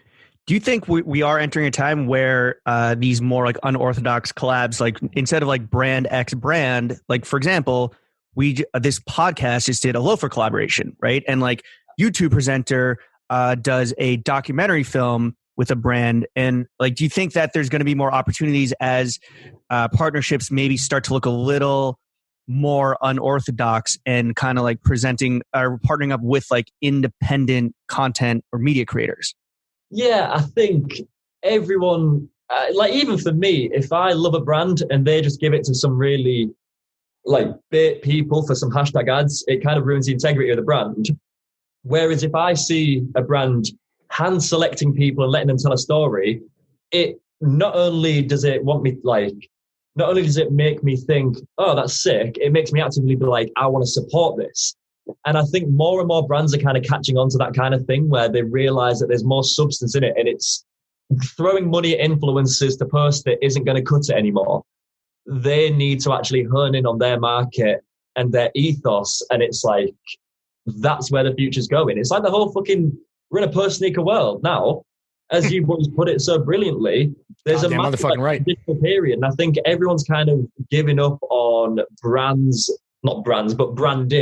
like heavy branding and just kind of, I've got cash, fucking, I'm wearing the most expensive, rarest shit. And people are now gravitating towards more like, that's not expensive, but you've got more fucking style than that person. Yeah. Well, not that person, but like than that group. Yeah. So I fuck with you more. And I think that's what brand deals are kind of swaying towards now. Who's your dream brand to work with, and what would you want to do with them? I mean, genuinely, it would be Fred Perry. I just think my whole upbringing and my whole relationship with them and fashion, I think I'd love to do a Fred Perry collection down the line. I still don't feel like I'm mature enough for it yet. I feel like I'd love to like cement myself first and then come out with like a fucking bang. But Fred Perry would be a brilliant one where it's accessible, but also they definitely, they're very versatile. They'll definitely stretch their boundaries to cater to the person that they're collaborating with. They won't just say, here's a polo, choose your fucking colorway, we'll call it a collab. Yeah. And I think that's kind of sick. So Fred Perry would be number one. All right. Well, Danny, I mean, look, the reason why we had you on is because like we knew that you're not just a pretty face, and we knew that you're not just like a big IG, guy, a that YouTube doesn't guy hurt though. as well. That doesn't hurt, but like, no, seriously, like the depth of like this conversation, I think, is why I would put some fucking stock in you. But to get superficial for a second, like your star is on the rise when it comes to like superficial metrics. Like I Googled your name and your name came up around like event attendees and shit. So I think like while you're superficially rising, you are getting these opportunities. All the while you are shaking babies and kissing hands and hobnobbing with the rich and famous. I mean, like you are kind of entering this celebrity world. So what celebrities out there do you think actually have good style? Number one, I'd say Blondie McCoy. Yeah. Yeah. I think Blondie's fantastic. Like, do you wear your socks up to your knees? Yeah. Sorry? Do you wear your socks up to your knees? Yeah. I actually did for the shoot, and I thought it's a fucking vibe. I don't have the knees to wear fucking shorts. Your worst physical quality are your knees, is what you're saying? Oh man, yeah. So you'll catch me wearing long socks, you just won't see them. Got it. I think Blondie's got such a fucking sick style where people sometimes say like he's like fucking, he just looks like a private school boy, but it's like, yeah, but it's fucking sick. Isn't that what prep style's all about? You want to look like the whole Ivy League style. You want to look like you go to, what do you call them? The types of school. Ivy League sporting? Ivy League. Yeah, the Ivy League schools. Mm-hmm. And it's like Blondie's kind of spearheading that movement. And I think a lot of brands are kind of clicking onto it. And I think unless I'm just blind and I just really love Blondie and I think what he does is fantastic, I think that shifts there. And I think Blondie's definitely a really good person to kind of, if you were only going to look at one person, I think Blondie's a great person to look at for the future of fashion. I agree. I think what he's doing, and just like what you're talking about how you could like elevate SpawnCon and like use these brands to as a vessel through which to tell, or they're really using you, or you're using each other, I should say, to tell interesting stories, whether it's about like your hometown or whatever you have coming up. I think the way like Blondie is using IG Live to talk about mental health and have honest conversations with his audience is like really fascinating. What do you think of Thames? Like, do you like him as a designer? Do you think that's interesting, or is that maybe not necessarily your steez? So Thames has really seemed to come into its own in the last few years, because I remember basically like the Supreme London store used to stock, is it Yard Sale? I think they stock Yard Sale. That's like, I don't know if it's a partner brand, but I think it's one of the guys who works there. So they kind of have like the printed shirts, and Palace always had Thames. Mm. So you'd see Thames printed shirts, and then recently he started to release like the earrings. He started to release like the TV pinky ring, or I don't know if it's a pinky ring or just a normal ring, but started to do that. He's done like the cardigans. It's a lot more cut and sew, and I think it's a lot more thought gone into it. And it could be up there with the big boys who've been doing this kind of stuff for years. Sure. And coming from Palace, I mean, that's like an amazing blueprint, right? To kind of like see what Lev has done. And, you know, that's definitely a great, like a blueprint, definitely to study, 100%. Yeah, and I think Palace have done the same, where they've definitely reinvented themselves as their skate brand, but they're bigger than skating. They're high fashion. Right. And I think Blondie's kind of done that on his own in a different way, and he's carved his own path. And I think now he's kind of reaping the rewards for it. Good on him. Also, going back, like this is kind of off topic. You know, like I've got one here, funny enough. You know, like fucking mohair cardigans and that. Yep. This might be spitballing. I think the person who started that off was Jacob Hetzer. Really? That was the first kind of mohair cardigan that I kind of saw, and he kind of honed that as his staple piece. That's Danny. That might be a hot take. It's a bit of a hot take, Danny. Without being a big things coming clown motherfucker, stay tuned, buddy. Yeah. Watch this space. Yeah. There might be a certain podcast that might have, released boots and loafers in collaboration with the Commonwealth, brands. with the Commonwealth country. Yeah. We might be working on a mohair cardigan with another brand from the Commonwealth. We'll see. I'm intrigued to hear if they ever do something like that. A celeb that has really liberally borrowed from kind of the UK fashion scene is Lawrence's Simp God 3000 Knob Slob Champagne Poppy. Yeah, big scorpion. Did Drake out now? Has Drake created the perfect roadman uniform with his Nocta collection? I don't think it's the perfect roadman uniform, as I think it's that whole Dr. Martens kind of thing where Solitaire can come in with premium materials. But I think Drake's definitely got it for like the wannabe kind of. In fact, no, that's harsh to say. Wanksters, I believe is the term. Wanksters is what you're talking about. Kind of, yeah. It's the gap year kind of roadmen. So I think it's cool what he's doing. I think outerwear is definitely, obviously, on the rise. And I think Nike definitely needed a premium line. Sure. Would I have put Drake there to spearhead it? Maybe not from a clothing point, but from a marketing point, definitely. Yeah, I mean, he fucking puts it on his IG and it has as many followers as you do all of a sudden. But what do you think about like that style becoming a global uniform? Obviously starting in the UK, like because you have these ambassadors, Drake, and who's Drake getting it from? Probably fucking Big Smoke Skepta himself, right? Yeah. Who obviously is a huge kind of proponent of that vibe. What are your thoughts on that look kind of going global and losing some of that edge in the process that makes it so fascinating as a subculture? Is that something that you think about, or because I know you don't dress that way, but you are from the UK. Well, I think it's the silhouettes aren't anything new. It's still puffer jackets. It's still cozy kind of clothing, but you kind of elevate it. And obviously, if you know, if you see Nocta on the street, you're not going to instantly think it's Drake without knowing that it's Drake's brand. But even like, what is that I've been wearing? I can't remember the name of the brand.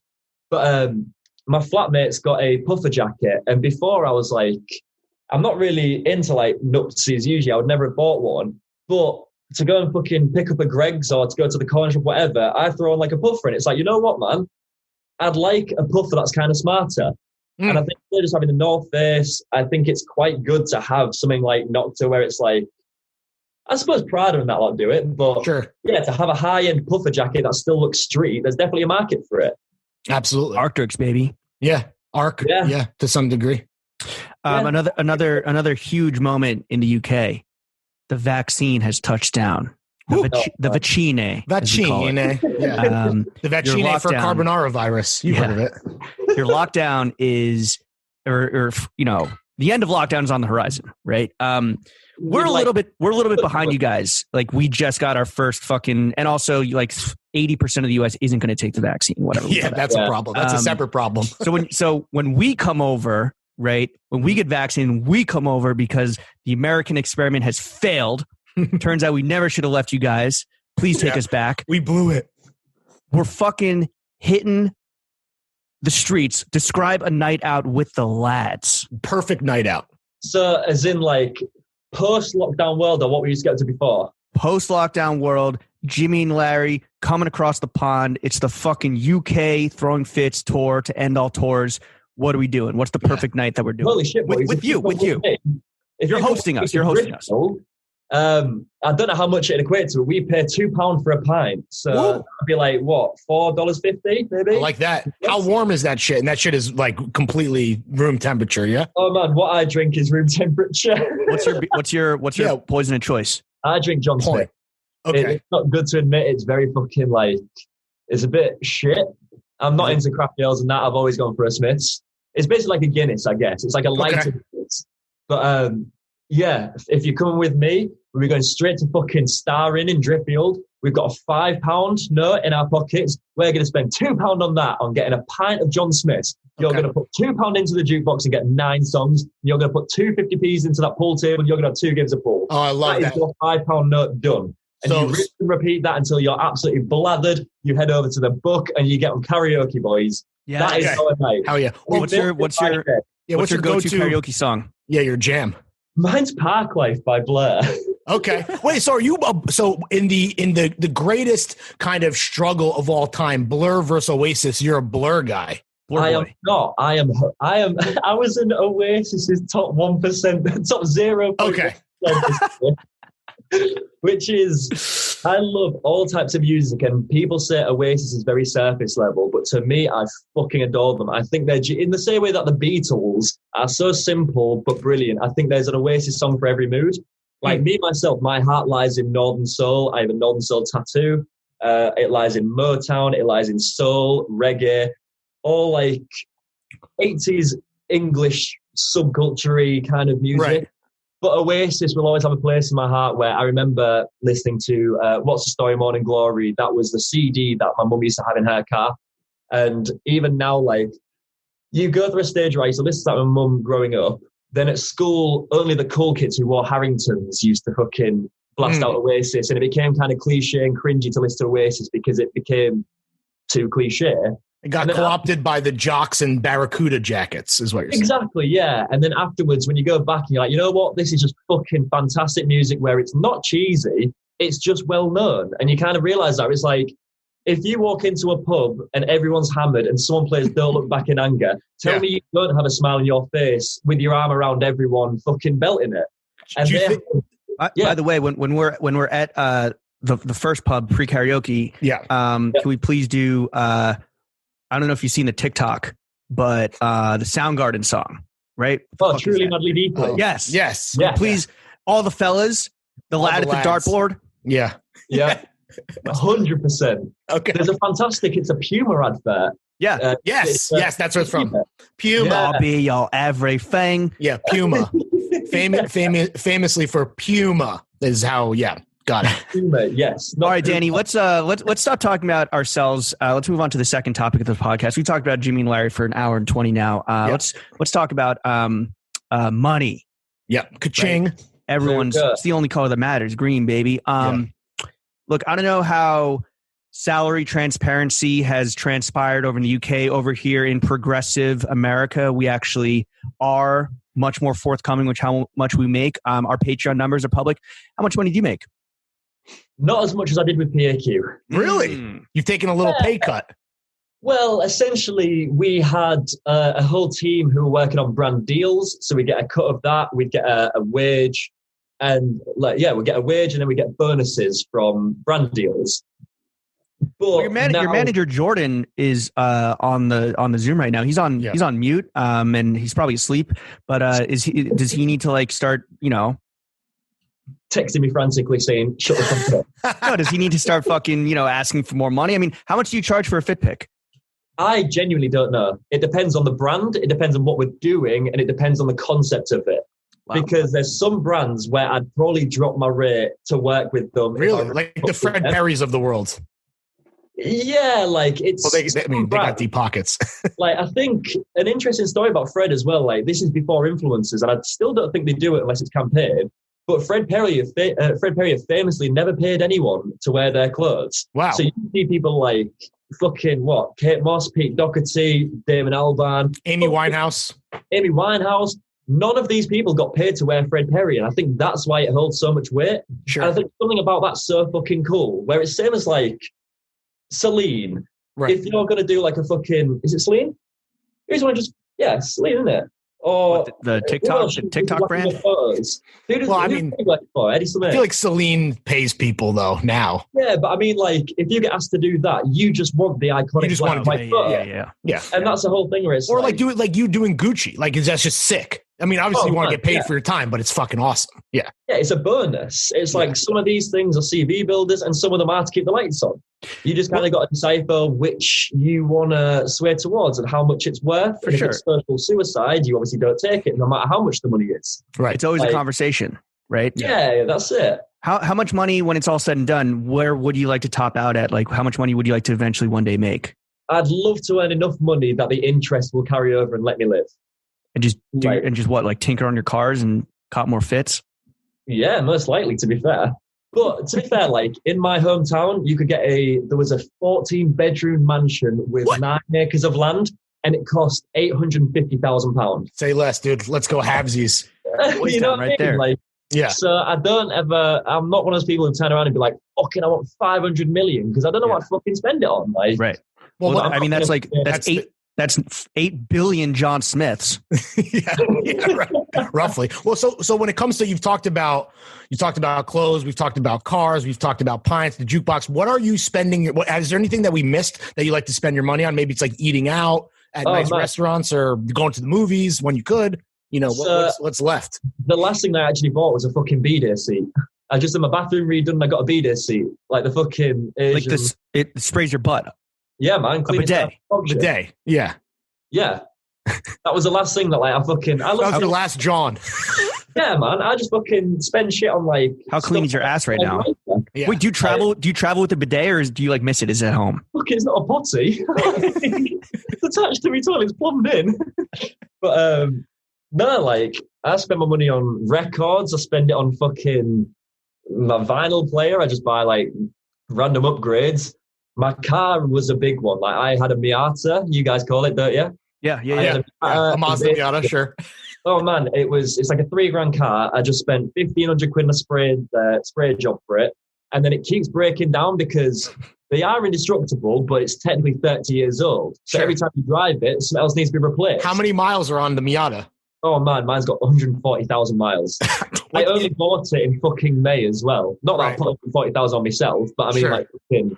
What's the dream whip? What's like and feel free to get as crazy as or how specific as possible. But what is the dream ride? Maybe a Datsun 270Z.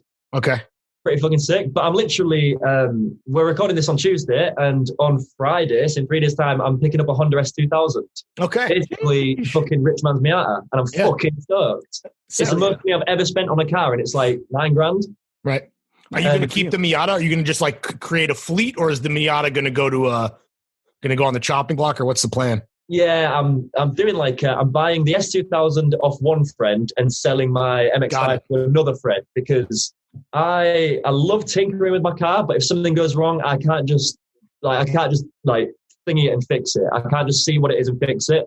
So to save me like parts and labor, like I'm selling it to my mate who knows his way around cars mechanically. So I'm like, you know what, mate? You can have the fucking MX-5. You can tinker with it and you can fix it, and it's all yours, man. I'll have the S2000 and hopefully never have to worry about breaking down again till I fucking wrap it around a tree on VTech. But yeah, man, that's what I'm spending my money on at the moment. Respect. Oh, you're a gearhead. Respect. Let's move into what's your favorite car? What would you have when it was normal? I don't really drive. I don't really give a fuck. I love like a station wagon. Yeah. I don't know, like a Panamera would be cool. I like the 4-door look, personally, but I just want a hybrid station wagon. Solid. 69 miles to the gallon. We're simple men, Porsches and saving the environment. You know what I'm saying? There you go. Yeah. All right, let's talk about third and final topic. Throwing Fits, the only podcast that matters. U.S. It's called Meats and Cheeks here in the UK. Bangers and mash, baby. Danny, I gotta ask you, are you a pimp? Not officially, not in the eyes of the tax man. Okay. What were people saying when they left that in the comments where they'd be like, "Are you That like meme? Like that this meme. motherfucker's a pimp," or it's like this guy dresses like he's like a pimp from the 70s. Yeah, is it literal? The whole thing was when Gucci did the what's the name of it? The one with the fur around it. Completely escaped me. The mule with the fur around the back. Oh, the Princetown loafer. Yeah, the Princetown. So basically, we did a custom kicks episode where we each got an iconic silhouette. So Shaq got a Stan Smith. Elias got a pair of Air Force Ones. Dex got a pair of Converse, and I got a pair of Vans slip-ons. And basically, do you want me to stop while Larry's going? Keep going. Larry's fucked up. And then basically, I took the Vans slip-on, cut the back off it. Well, Hoxton Taylors did, or Cobblers, and then they put the fur around it. And then Dexter, in his face to cam, or piece to cam as it's officially called, turned around and he's like, "Danny, put fur on a pair of Vans. Danny is a pimp." And from that, the fucking comments started rolling in, and every episode it kind of came on. And then it became like this running joke where it became Danny's a pimp. And then I started wearing silk scarves again and everything. And I don't help myself, like fucking granted. Leaned into it. Like an old man. So similarly, I have acquired the nickname Horny Jimmy, which is something I can't seem to escape. My phone lit up and, with comments on these loafers, and it's like Horny Jimmy in a bathrobe. Like he definitely exposed himself at the cloisters. I'm like, yo, can you please stop calling me Horny Jimmy? Like I'm trying to fucking find wifey out here. It's like, Chappelle, can you stop calling me a bitch in front of my kids, please? Like, goddamn. But despite Horny Jimmy's a bit more difficult to shake. Yeah. And I can't even shorten it to HJ because it's just like, yo, old hand job over here. Exactly. That's your cross to bear, dude. That's your horny ass cross to bear. Speaking of hand jobs and exclusively hand jobs, why were you a virgin for so long, bro? Yeah, what happened there, bro? You won Puberty's lottery. What the fuck? Because Puberty's lottery still came in fucking late. Like, I was the ugly duckling at school where my cousin was the fucking alpha. He was like the sports guy. He was the fucking handsome lad. He had the muscles. I was that fucking weedy, scrawny kid that used to go shopping on his own. And then... yeah, I just never had confidence with girls. Like, for years, I was always just like the shoulder to cry when Harry fucked him off. And then I just kind of took that. And then through PAQ, I started to get more and more like kind of noticed and whatever, but I still felt like it didn't feel real. So it took me ages. And then, yeah, man, that's kind of how it happened, I guess. Was it a confidence thing? It's like literally just building confidence? Definitely, yeah. And I think... not in an awful way, but it is that whole thing where once you've done it once, it's kind of like, oh shit, what was I so scared about? Yeah. Like, it genuinely was, and it's like, oh fuck, man, like, not why did I wait so long, but it's like I had opportunities, but I was like, no, man, it wasn't even fucking. I'm not religious myself. It wasn't like a fucking save for marriage. It wasn't for anything. It's just more fucking anxiety. I was like, what if I'm shit? I'm too old to be shit at this. Like, everyone's been fucking everyone's been fucking since you were 15, 14, whatever. And I'm there at 19 being like, what if I'm shit, man? I'm doing PAQ, and what if I'm shit? This is the plot of 40-Year-Old Virgin. Here's a much more attractive, much more better dressed Steve Carell. Yeah. There we go. But yeah, it's well and truly broken now. And congratulations on the sex, by the way. Confirmed sex. Yeah. What was the pack groupie situation, if you don't mind me asking? Because like me and Lawrence were on the brink of fame here, and for me, I'm like, is it worth it? So like, is it worth it? So we released 9 episodes, and episode 10 was our first pop-up store. And we designed our own t-shirts. It was, as PAQ always was, it was competition where we designed a t-shirt each. We had 50 of them to sell. We opened up a pop-up store, and whoever sold the most wins. And we opened the store at 10. We were expecting to like hopefully keep a steady crowd. We got there, and people have been queuing since 8 a.m. after only 9 prior episodes. Wow. And we had loads of people there. And I think that's when it first set in, where it originally felt like the guys at Kyra were going up to random kids on the street being like, here's a tenner. Can you go up to that kid over there and be like, fucking hell, I love your show. Can I take a selfie? And fuck it up. It was only after it came so fast, we were like, holy shit, this is real. Like, these aren't just numbers on a screen. Like, these are real fucking people. These are real kids who've made a trip out to come and see us. So that was like the first kind of hint of it. And then, yeah, it was a lot of like Was it mainly guy? Was it mainly like dude? Because that's the thing too with me and James, right? We do a podcast about the male millennial zeitgeist. The majority of the audience are like young men. I'm assuming it was the same thing with PAQ. It's a good mix where I think a lot of young lads kind of don't want to admit to liking a YouTube show to come up to someone, whereas a lot of girls are kind of like not quite swooning, but they're like they're more likely to kind of come up to you. So it was a very even match, and like I was surprised at the demographic where we used to have everyone from young kids like 13 who just bought the first Stussy t-shirt, like from Size or something like that, to like married couples, to like old people being like, yeah, man, like we had such a vast audience that it was brilliant. It was like our little community, and it was fucking sound. And then I remember when we did the Christmas pop-up the first time, we did it in Tank Magazine's office, which is just around the corner from BBC's headquarters. And we had 1,000 people in the queue before we opened, to the point where some guys from BBC came out and like, what the fuck's going on here? We're like, we're a fucking YouTube show that are doing like a little Christmas pop-up. Swing on by. And they were like, we've never seen shit like this before. Crazy. Mad. Fire. And I mean, now, like, let's talk about right now. Like, I don't know if you're like, are you too famous to be on the dating apps? And do you subscribe to a belief I believe in, which is that the best dating app is Instagram? Yeah, I'm kind of not old school, but I've always kind of met lasses. I suppose my ex, like, she DM'd me, but at the same time, it's always from drunk nights out where you kind of meet someone, like, right. You follow up. Yeah, it's like I'll go out with, like, I call them the Fred Perry lot because they kind of are. It's like the guys who work in the London office. Our Cairo office was close to the Fred Perry HQ, and then they knew that I was a huge fan, so like they'd invite me to the archive. I'd get along with them, and then we'd all go for pints, like at the same pub near the office. And then there's a girl called Ali who is the PR, who's like my age. And then I'd go drinking with her, and then she'd bring her mates, and they're all into. If you're into Fred Perry, you're into like the same kind of like music and film and so it's like a little culture. We go to like gigs and that, get hammered, you'd hook up, and then you'd be like, it'd be awkward, you'd see them again, it's like, oh shit, like you're cool as fuck. And then you'd do like house parties, and it'd be like little like fling thing. Like I've never really used dating apps purely because I always think it's a setup where like someone's just going to be either catfishing or whatever. I just think it's too much of a risk, and it's just kind of like, oh, if you've gone too far without meeting someone and they turn out to be a fucking weirdo in person, it's too far gone. I'd rather just avoid it altogether. So I enjoy going on nights out and then no pressure, and then just being like, if we hook up, they come pre-vetted because they're homies with the homies. Right. Exactly. Yeah. Just to put a quick little bow on this. So things were maybe dicey there for a bit, but for the most part, you're doing quite well for yourself now. That's the moral of the story. Danny, I'd like to say so. Okay, perfect. All right, Danny, let's play a quick little game. Last John, next John. Besides the bidet, we want to know what was the last John you copped, whether it's to do with ass cleanliness or not, up to you. And then what's the next John you're going to cop that you got your eye on? It seems like you already have something he's already something lined out up of a right bag. here. Yeah.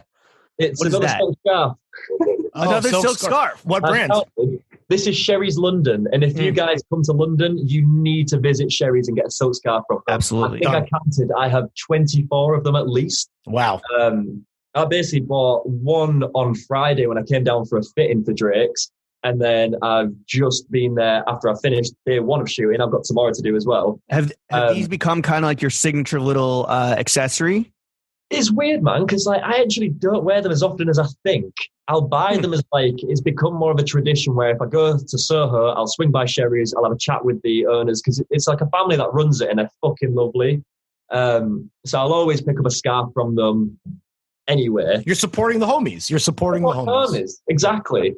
So yeah, it's always a scarf, but I actually don't know what my next serious pickup will be because at the moment I want to pay for a car. I need to still pay for my bathroom being redone, vinyls. I still need fucking Christmas presents. So it's just little shit like little silk scarves and that.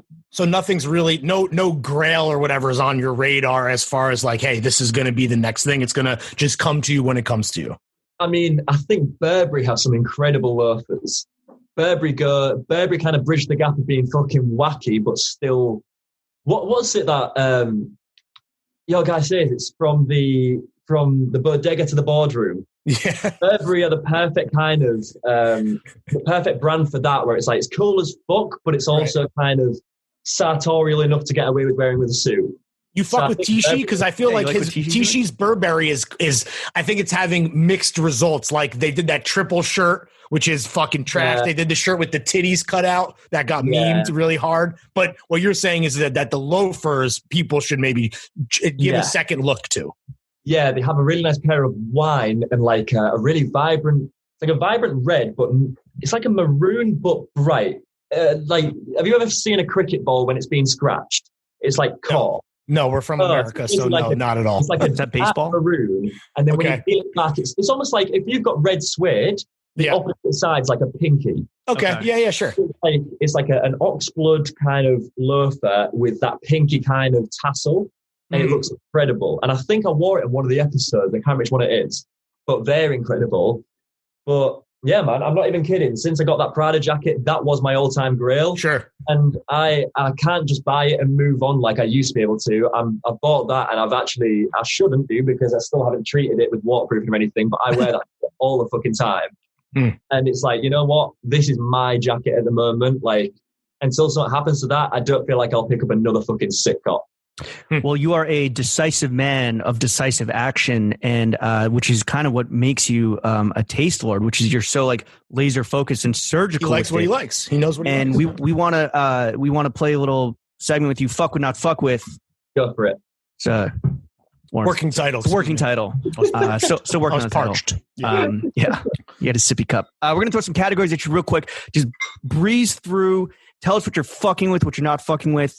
Obviously, first up, we're going to go with sneakers. What sneakers are you fucking with right now? But also Dries Van Noten. You're fucking with Dries. He's fucking with Dries. Sneakers, Adidas, always. Really? What is it? Stripes over checks? Yeah, 100%. Where I'm Gazelle, Samba, what are we talking? Okay. Spezial especially as well. Oh, yeah, Spezial. It's very like casual. It's very football oriented. So like, yeah. Although I do think they churn out too many colorways, Adidas will always be the top.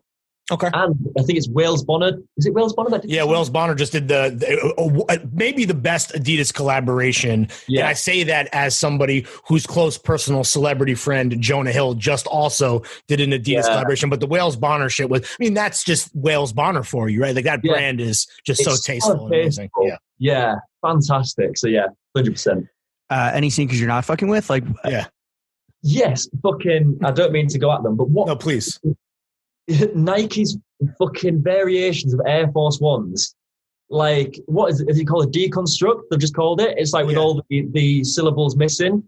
They're just fucking, it's like those com ones where they added the rubber shite on the end of it. Right. They just like too many of those. Like even the acronyms with the zips, they were the cool original ones. But since then, you just think, let's get a fucking Air Force Ones that everyone wants to buy and let's turn them into something that no one wants to buy and make fucking tons of them. Well, I think this is a criticism that people have, not just with the sneaker kind of space in general, but particularly with Nike and then Jordan Brand. It's like collaboration apocalypse. Like it's just so much like instead of, and not that Nike isn't designing, new silhouettes and doing interesting things in like, sustainability and things like that. But yeah, I think that it is just a point, and maybe you agree, there's just too many collaborations at this point. Massively. Well, collaborations are one thing, but it's when Nike themselves just release variation that no one asked. And I think but it is the same with Adidas. It's fucking like, you all queued up for this navy sneaker. Let's make the exact same one in a darker blue, in an indigo. And it's like, fucking why, man? You've cheapened the ones that other people had. Right. And now it's just flooding it with shit. Yeah. Respect that. It's creating an artificial need to cop. Yeah. That's what it is. Exactly. Right. What about do you have a Mount Rushmore of sneakers? Like Mount Rushmore is this racist thing here in the U.S. where we stole a bunch of land from the Native indigenous peoples and put 4 presidents up there. But if you had to pick 4 sneakers of all time, your all-time top 4 unranked, what are they? I mean, if I don't have to wear them, I think the ones that kind of put me into high fashion completely were the Oswego's. Oswego's have always been my favorite. The Raf Simmons ones. Yes. And it was my first ever pair of high-end trainers would have been the Raf Simmons Response Trail 2s. So I got those. They looked fucking awful on me because I've only got skinny legs. But I also bought the JS Bears, the Jeremy Scott Flower Power Bears. Oh, wow. Lime green with the teddy bears on them. Because they're like 300 quid. And I think our Adidas like what's it called, like an outlet store. They had them for 30 quid because no one wanted to buy them. They had one pair left in a battered box, and I've still got them. That's almost the price of a Fred Perry Navy V-neck. You know what I'm saying? At the outlet, that's a fucking steal. Come on, mum, get me these fucking Jedward shoes. Yeah, right. But yeah, so basically, Oswego's, JS Flower Powers, just because of my connection to them. Even speaking of Oswego's, like, that was such a thing for me. Like, we used to travel down to London to go to Selfridges and Harrods and shit like that, so we could hold a pair of Oswego's in our hands. Like, me and my friend Azza, we used to go there just so we could feel them in real life and see the quality on them. And we were fucking like, one day we're going to own one of these. And it's mental. Number 3, I'm not a Jordans guy, but the Lance Mountain Jordans, the ones where they rub off. The Lance Mountain Jordan ones that are the mismatched. Yeah, those are sick. Yeah, definitely. And then finally, it's got to be a Spezial. It's got to be it's like the Gazelle, but it's like a Gazelle Samba kind of hybrid, just the Spezials. I think they're just a solid, nice shoe. Or like Trim Stars. Trim Stars are fantastic as well. So that'd be me 4. All right, what about music? What music are you fucking with now, Danny? Yeah. You mentioned a bunch of Britpop already, but feel free to rifle off whatever.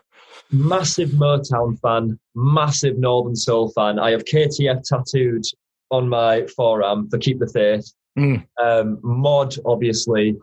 But I am also partial to some absolute fucking shitpost tunes as well. Like, it can go for anything. Like, I love drum and bass, liquid, garage, acid house. I'm huge on all this kind of shit. Like, how many records do you own? You mentioned your vinyl, your proclivity to cop vinyl. How many, like, would you say records do you own? So,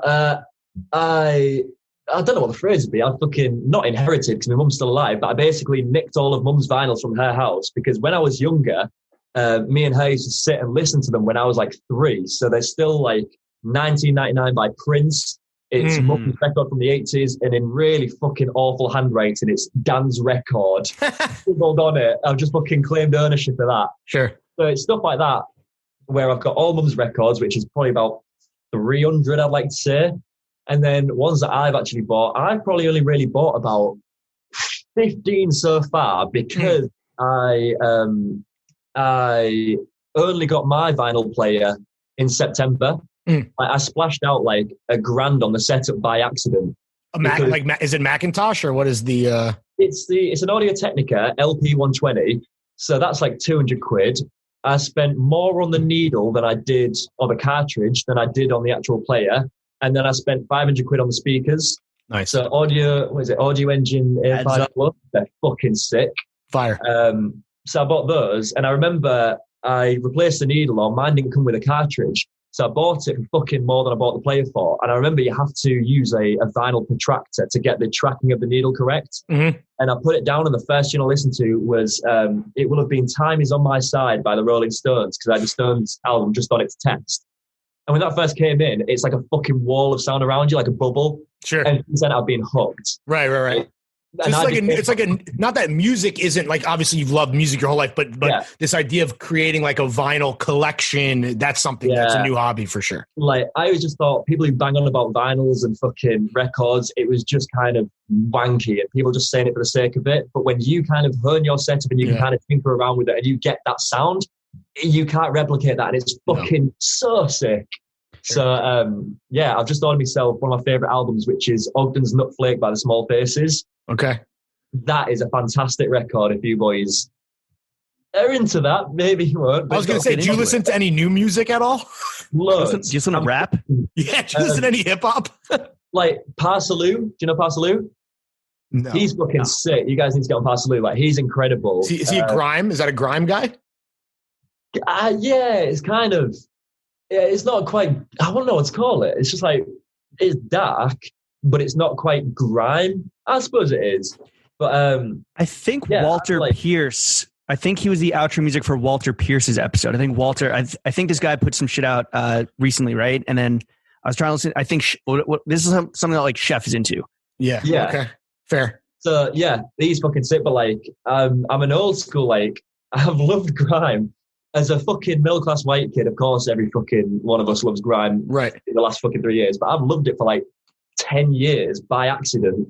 And when it got the resurgence, like, it's sick. And I think now it's kind of getting back, and it's Yeah, I think we're getting a nice subgenre from the OG grind where we're not going to get the original like Risky Road stage back. Sure. But it's going in a nice direction. Is there any music out right now that out right now? Yeah, let's talk about out right now that you're not fucking with. Yeah, that you think is overrated or overhyped or? I don't know. I wouldn't really stick Drake on myself, but I like his tunes. And like, I've been a huge Travis Scott fan for fucking years. Like, I remember when he dropped Quintana, the video. Yeah. I remember watching that. That was at the same time as like Uzi. So Gabe, that GAB3, I think we were on it. Yeah. So like Gabe, when he released like Money, was at the same time as Travis released. It was Alfaro and Days Before Rodeo. So they were fucking huge. Theophilus London dropped Vibes at the same time. This was when I was like, this was my like peak of new music where I used to like wait for that shit. This is like this was a very specific like scene, also like music within like a certain fashion scene. Like I know exactly that you discover from Instagram or whatever. I mean, James and I were working at Complex at the time, and like definitely like too old maybe to be into it ourselves, but we covered. I know exactly what you're talking about. That's like such a snapshot of 2014. Yeah. That's when I was like hoping to feel as we goes in real life. Yeah. That was the whole thing where you see like Luca, you'd see fucking like Ass Pizza, Father Steve. Sure. Like, right. You know, all this kind of shit. Like they were the guys. Yeah. I love that kind of shit. And I'll still always love that kind of stuff. And just because like I listen to a lot of old stuff doesn't mean that you won't catch me fucking absolutely buzzing to Lil Uzi Vert and shit. You and us both, brother. Absolutely. Oh, come on. Yeah. All right, let's get into the cinematic experience. Yeah. The visual. What film and TV are you fucking with right now? I'm absolutely awful. I think Luke Mook. I never realized it was Luke Mook. I always called him Luke Muck. Luke Mook described it perfectly where I never really watch shit. I just have mindless shit on in the background. Right. Okay.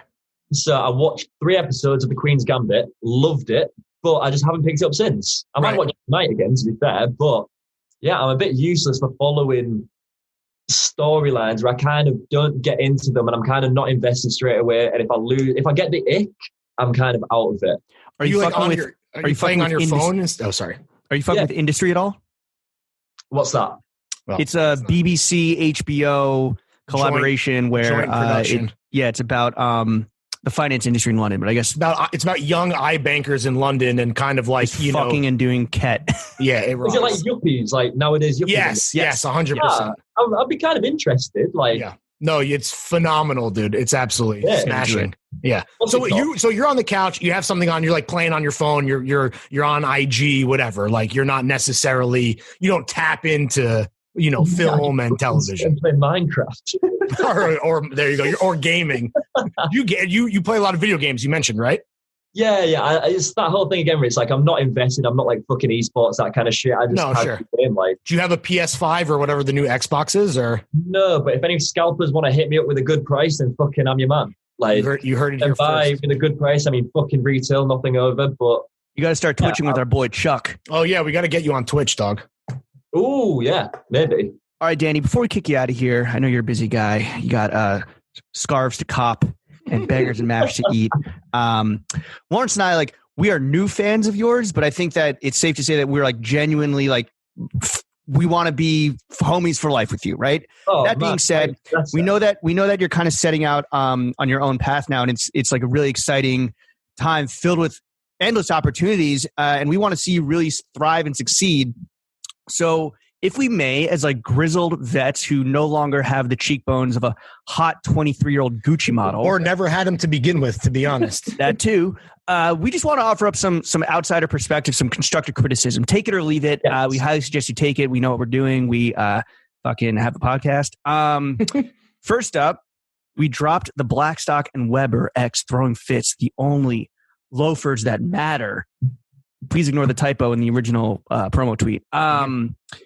Look, we got collabs up the fucking wazoo. We love doing these things. We love making product that we want to wear and put on the backs of our fans and everyone around the world. Model our next collab, bro. Yeah. Oh, with that friends and family discount. Yeah. Will you do it for free? Will you do it for a free pair of loafers though? I was going to say, what's your budget? Yeah, one free cardigan. There's no budget, I don't think. Yeah, honestly, when the maybe potential mohair cardigan that we're working on comes out, who knows? Maybe we could like, I don't know, throw you a couple quid, put a mohair cardigan on your back. We'll figure it out. No, we'll fund for a pint jukebox and pull. Yes, and exactly. Exactly. We'll fund one night out. Yeah, we'll pick up the tab. My pleasure, boys. Yeah, which honestly, with the way that James and I party, that is honestly probably more than your day rate, to be totally frank. So, there's that. All right, that was a good piece of advice from James. I love that. Okay, here's one. Have you thought about auditioning and going on Love Island? You know what? I kind of have, because I feel I can cut through people's bullshit, and I feel like I'd like to be on there just to see how I would fare, but also see how people would take to me, because in reality, I'd pretty much just sit in bed all day, every day, just kind of fucking mindless scrolling, just doing loads of random shit. Sweetheart. I mean, if I've learned anything over getting to chat, for the course of like 2 hours, whatever, it's you're a sweetheart. I think you would thrive. What James and I, and what I think a lot of Americans love about Love Island is that unlike a lot of reality TV that is popular in the States, it is such a sincere show. And I know that people fucking, use that to their advantage and, manipulate in politics, but honestly, man, I don't foresee a scenario with you not winning. Now, whether or not that means you end up with the love of your life, we're just gonna have to find out on next season of Love Island. Well, it's like, I think it's the bigger they are, the harder they fall. And when you're in the mainstream media, not just fashion, I think if you're in the mainstream media, people just want to attack you. And I don't think I've got the mental capacity to deal with shit. So like, I'd rather just go under the radar and be in the opposite of Jay-Z. Would you rather be overpaid or underrated? I'd rather be underrated in this way. I'd love to be paid overly, but I think in that kind of sense, I'd rather not get the bag and stay away from it and avoid the hassle than chase a quick bag, a few fucking like people like me on reality TV. But yeah, I just don't think it's worth it. Yeah. I mean, if Throwing Fits has taught anybody anything, it's that you can be both overpaid and overrated at the same time. All right, Danny. You clearly have kind of risen up in the fashion scene, the menswear scene, and you have a huge fan base, a lot of exciting projects on the horizon and happening right now. Quit while you're ahead, pivot subcultures, and become king of Jack of the Lads. Oh man! Start taking steroids. Get fucking yoked. Get horrible tattoos. Get a Dusty Caesar. Right. Get those little sippy cups on Love Island. Get fucking shorts that are like 3-inch inseam. Go to Ibiza. Piss on a Greek monument. You could probably wear the same pants. I mean, just get more jacked, and the pants just become a Jack the Lad. Yeah, 100%. And what were you saying to Luke? It was like about the tattoo. Oh, it's all aesthetics. Yeah, I might get that fucking Chance the Rapper quote, but change it a little bit and get, I was on Throwing Fits, I'm never going to fail, just somewhere. Oh, yes. Hell yeah. Go. Down for life. And then the final piece of constructive criticism we have here for you, Danny, is have you thought about Brexiting from fucking Brexit? Have you thought about coming back to ground zero of the vaccine, hanging out in New York, kicking it with us in Brooklyn? Have you thought about leaving the UK based on, I'd be fucking down for that. Yeah. With boys like you, definitely. Like, if I had a base to go to, sick. I'm fucking down. If I went on my own back, I think I'd struggle a little bit. But yeah, man, let's fucking chill. Let's fucking go. Absolutely. All right, perfect way to end the episode. To be continued when Jimmy and Larry take Danny out for a night on the town at we're hitting La Noche. We're reopening La Bump. Catch us in the fucking drunk tank the next morning. Absolutely in jail for sure, 1,000%. Danny's going to get fucking extradited back to the UK. He's going to get 21 Savaged. Danny, thank you for coming on the only podcast matters. Yo, where can the kids follow you? Oh, yeah, plug your shit. I am at Danny Lomas with 2 S's because some bastard nicked the 1 S. Fuck. So I'm at Danny Lomas with 2 S's on all platforms. Danny. Twitter? Yes, I don't really use it, but I do like some good shit. Okay. What do you think of TikTok? Because there's that kid, that model on TikTok that like kind of has like a similar look to you, and he like got famous for his like walk. He's just like walking. He commented on my photo yesterday. I can't remember his name, but I did that one where it was me in my car, and I said we both had a breakdown. Someone commented saying, "Is this you?" And he commented, and he follows me. But yeah, I saw that. Interesting. Like, I kind of rate it. Like, I wouldn't be the first one to do it, but it's worked for him, and it's fucking, yeah, man, do your thing. Nice one there. Respect. All right, catch Danny on TikTok coming soon. Chef, slap that motherfucking... Yo, Chef is going to have a boner from the music section. So, Chef, dealer's choice, my guy. Go fucking nuts. Oh, Danny. can I put in a request? Yes, what is it? What is your request? Please, can I have How Sweet It Is to Be Loved by You by Junior Walker and the All-Stars? Chef, Write it down right now. do Danny a favor and slap that motherfucking outro music, baby. How sweet it